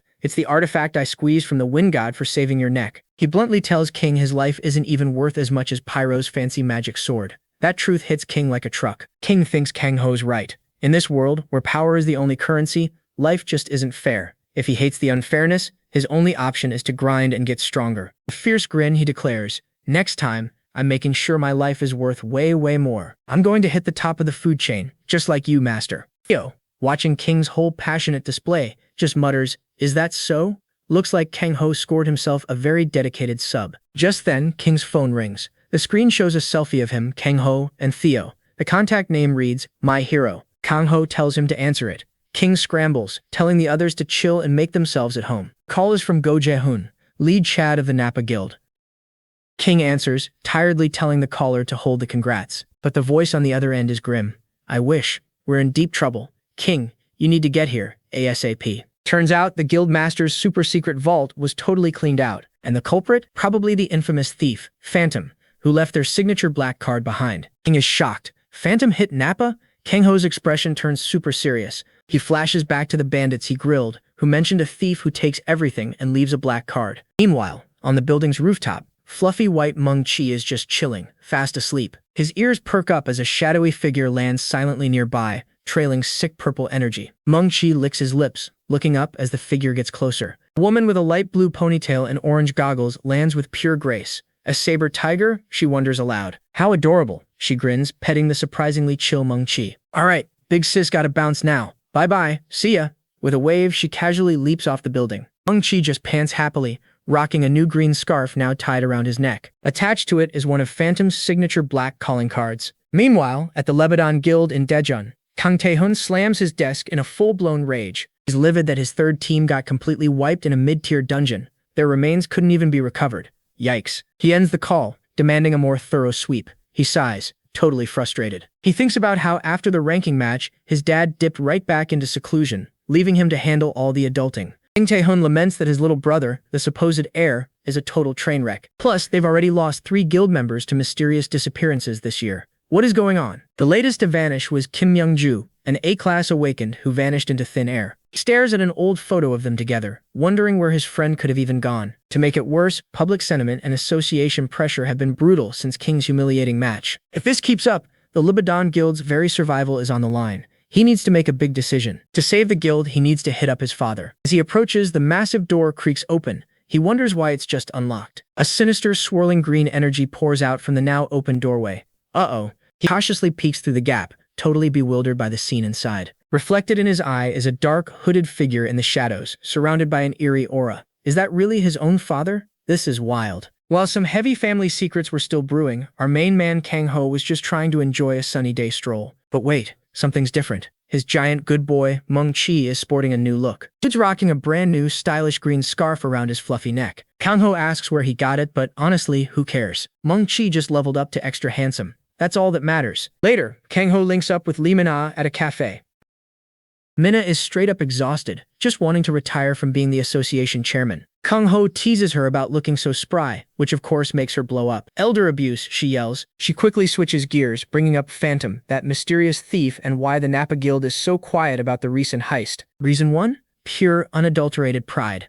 Getting robbed is a huge L for a top 3 guild. Kang Ho just sips his drink, muttering about the price of pride. So true. Reason 2, Minna continues, is Phantom's huge popularity. Turns out, Phantom only steals illegally obtained goods, making them a total righteous thief. Eat the rich, am I right? Kang Ho gets it. With a rep like that, no wonder the guilds are playing silent. Minna completely loses it, ranting about guilds trashing the city and the mountain of citizen complaints. Plus, her Lebanon problems are just piling up. Kang Ho just tells her to take a chill pill. Then he asks about the Lebanon Guild sitch. He flashes back to confronting Kang Tae-young, the dude who totally crashed King's match. Kang Ho tells Minna that Tae-young's bad vibes were expected, but something else felt super off. The wild part? Kang Tae-young looked even younger than before the war, like he'd hit the reverse button on aging. Minna admits their association is also totally clueless. Apparently, Tae-young went full recluse after surviving a huge raid a year ago. His whole guild went dark too. With his son Pyro now powerless after that fight with King, their vice guild master must be having a rough time.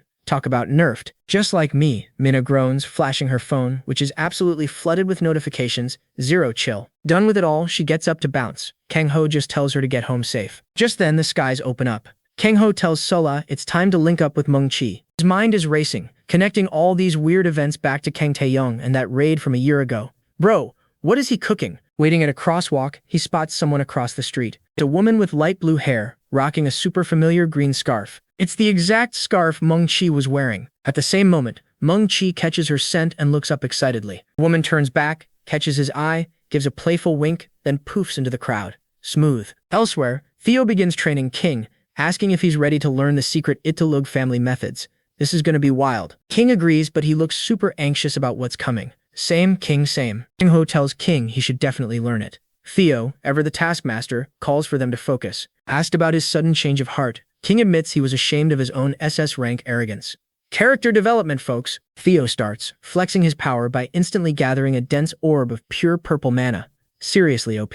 Humbled by the raw power, King realizes he's still got a long way to grind. He vows to master it to help his brother Kang Ho. Watching from the balcony, drink in hand, Kang Ho smiles. Everything's going exactly to plan. What a Chad. Kang Ho just chills on the balcony, watching the training, taking a moment of peace. Suddenly, a sleek sports car screeches into the parking area. Drama alert. The door opens, revealing Kang Tae-hun, Lebanon Vice Guild Master, full of guilt. The Lebanon Vice Guild Master, crashing King's spot unannounced. Noticing the uninvited guest, Kang Ho tells his crew to take 5. Theo casually says he was already chillin', giving all the props to King, who's apparently a super fast learner. King just lets out a heavy sigh, clearly feeling all those intense training gains. Or losses. Meanwhile, on the balcony, Theo is doing the most, shivering next to Mung Chi and begging Kang Ho for a sip of his drink. Desperate times. Inside, King confronts Tae-hun, demanding how he found his crib. Tae-hun coolly replies, it's no biggie for a Vice Guild Master. King cuts to the chase. So, what do you even want? Tae-hun looks down, his face a whole mood of turmoil as he struggles to find the words. I need help, he finally admits, but then immediately questions if he even has the right to ask. His mind flashes back to childhood.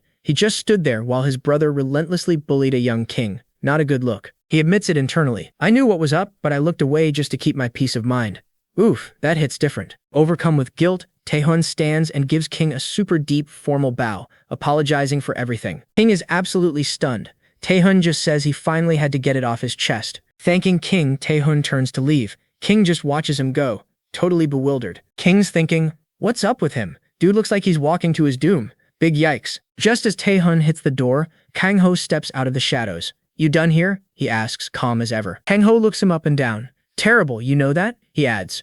Ouch. Seeing Kang Ho triggers a memory of his father's obsessive rage against the 5 war heroes. Yikes. Tae-hun stares at the legendary hero, wondering if his dad's lifelong beef is what turned him into this monster. His mind jumps back to peeking into his father's private chamber. A sinister green aura was seeping from the cracked doors. Inside, he saw a dark, hooded figure. His father, surrounded by an ominous power. To his absolute horror, the bodies scattered on the floor were missing guild members, including Kim Young-ju, the missing guild member, now a casualty. This is dark, folks. At the center of this gruesome ritual, his own father, absorbing their life force. Kang Tae-yong cackled maniacally, power surging. Just you wait, Choi Kang-ho, he snarled. I will slaughter you very soon. His ultimate goal? To become the absolute ruler of the world. Bro has gone full-on Thanos. Tae-hun shudders, his father's maniacal promise to slaughter Choi Kang-ho echoing in his ears. A chilling flashback shows the possessed Kang Tae-yong's evil grin as he vows, just you wait, Choi Kang-ho, I will slaughter you very soon. Tae-hun clenches his teeth, finally understanding his father's lifetime of blaming the 5 heroes. No way he's standing by now. Not after what happened with King. He won't repeat history. He's ending his family's sins, even if it's the last thing he does. Total main character move, folks. Then Choi Kang-ho, our resident Chad, cuts in. You don't have to carry everything alone. He explains that while taking all the blame is admirable, asking for help is also totally okay. With a chill, take care of yourself, Kang Ho just walks away. Wait, as he passes, Tae-hun's phone buzzes in his pocket. It's a text from Kang Ho.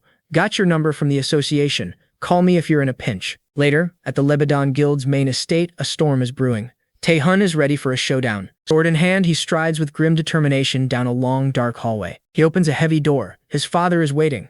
Tae-hun, you're here. His father, now decades younger, has a chilling grin. Heavily armed, I see. Planning to rebel? Tae-hun demands answers. How did he get so young? His father replies coolly, asking how many I sacrificed. You already saw, didn't you? Dark energy pulses from his father's chest. Tae-hun spots a dark purple magic stone embedded in his skin. This is the source of all that unnatural power. Horrified, Tae-hun asks what his father got. Taeyong just calls it the power of a new world. Tae-hun is furious, asking if all this was just for power. His father retorts, didn't I always teach you power is everything? Tae-hun screams about his murdered followers. Taeyong scoffs, calling them mere spare parts, lucky to be useful. Bro has zero chill. A crazed grin, he declares the 5 heroes era is over. He's creating a new world, with himself at the center. Knowing this might be the end, Tae-hun draws his glowing blue sword.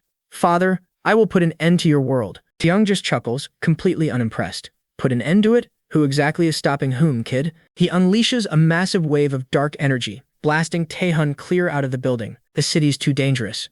Taehun has to lure his father to an empty mountain. Landing in a deserted, rainy clearing, he knows these are perfect conditions for his water powers to pop off. He whips out his S-rank Ruler of Water ability, summoning a maelstrom of liquid energy. It's go time. His father appears, chiding him condescendingly.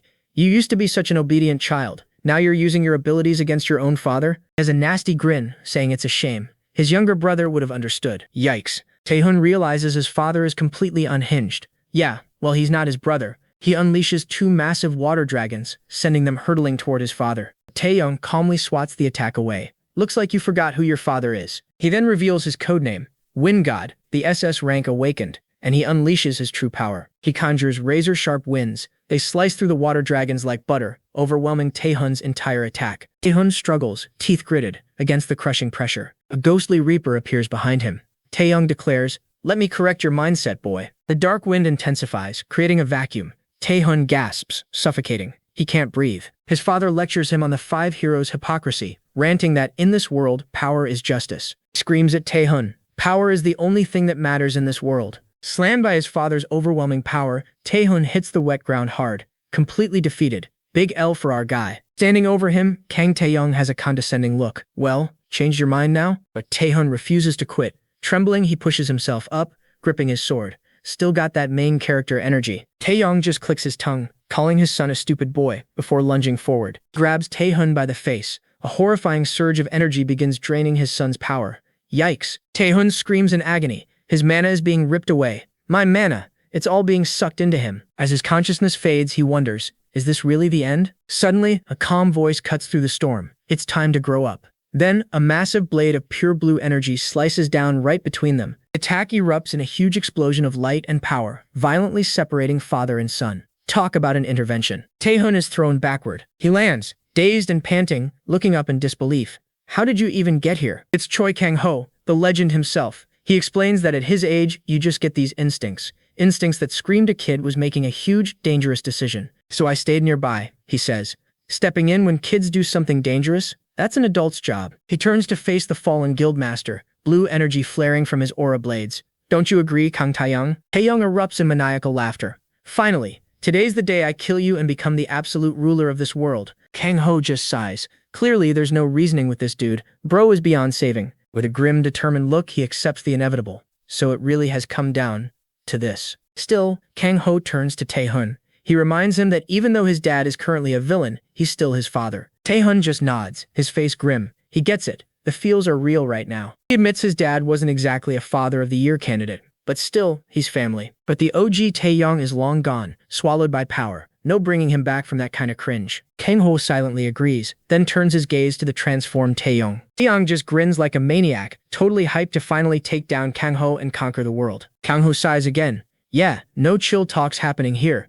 Bro is too far gone. Taehun, desperate, bows his head. Please, he pleads, stop my father. Meanwhile, blue energy starts crackling around his hands. Go rest for a bit, Kang Ho tells him. He glares at his opponent. So you finally went full dark side, huh, Kang Taeyong? Kang Ho immediately IDs the power source. It's an eternal crystal, just like his own. Big yikes. Taeyong, a dude who clearly didn't have the stats for this power, got absolutely giga-swallowed by it. Taeyong laughs, asking if Kang Ho's just here to finish him off like the others. He drops some past lore. Kang Ho supposedly murdered his brother Junsuk for going demonic. He deserved it though, for looking down on him his whole life. He thinks Kang Ho stole Junsuk's power, and now he's gonna take it back. Talk about a twisted take. With a final cringe roar, he lunges. Die Choi Kang Ho. Kang Ho stands unfazed, his aura blades already lit. Bro is ready. He easily dodges, flipping like it's a parkour tutorial. Taeyong's attack misses by a mile. Suddenly, a memory flashes. Junsuk, Taeyong's brother, looks down with a sad face. Young Kang Ho listens, his expression unreadable.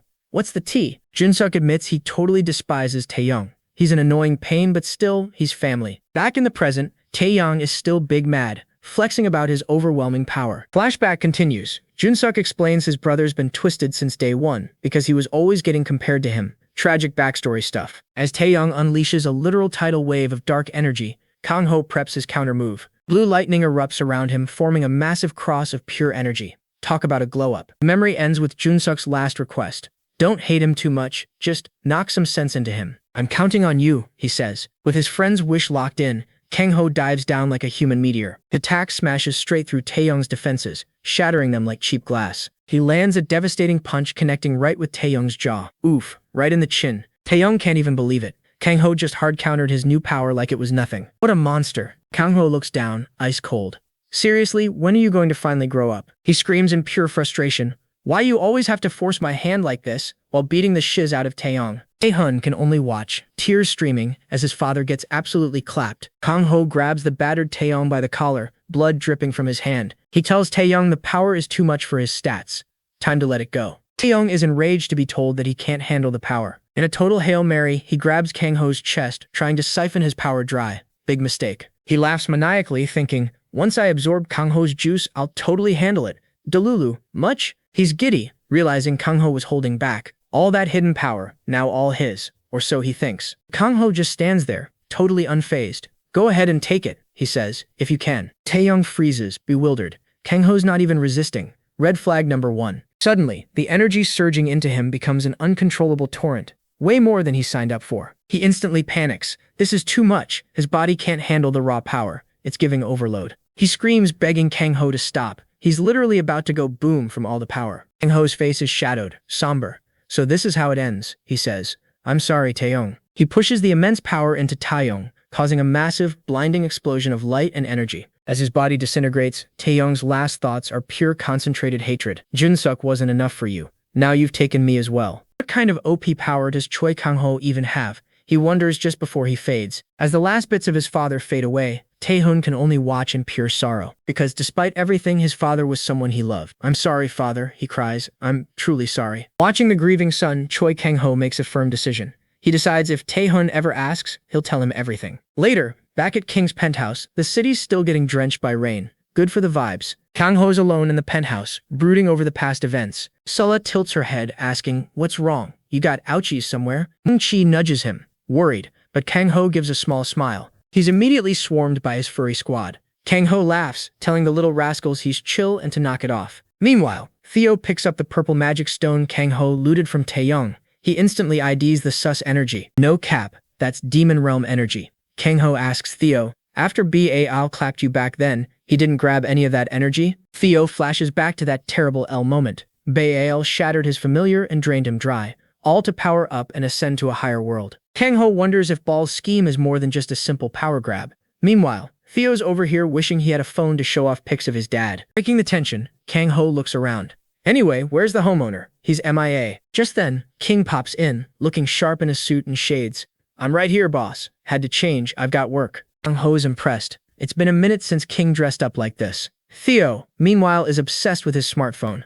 Nothing like this in the demon world. King's expression turns grim. Urgent matter at Napa. Kang Ho immediately asks what kind of grind it is. Well, King begins. They say they're chasing after Phantom. That's a wrap on this recap. Hit that subscribe button to help us keep pumping out awesome content. Catch you in the next one.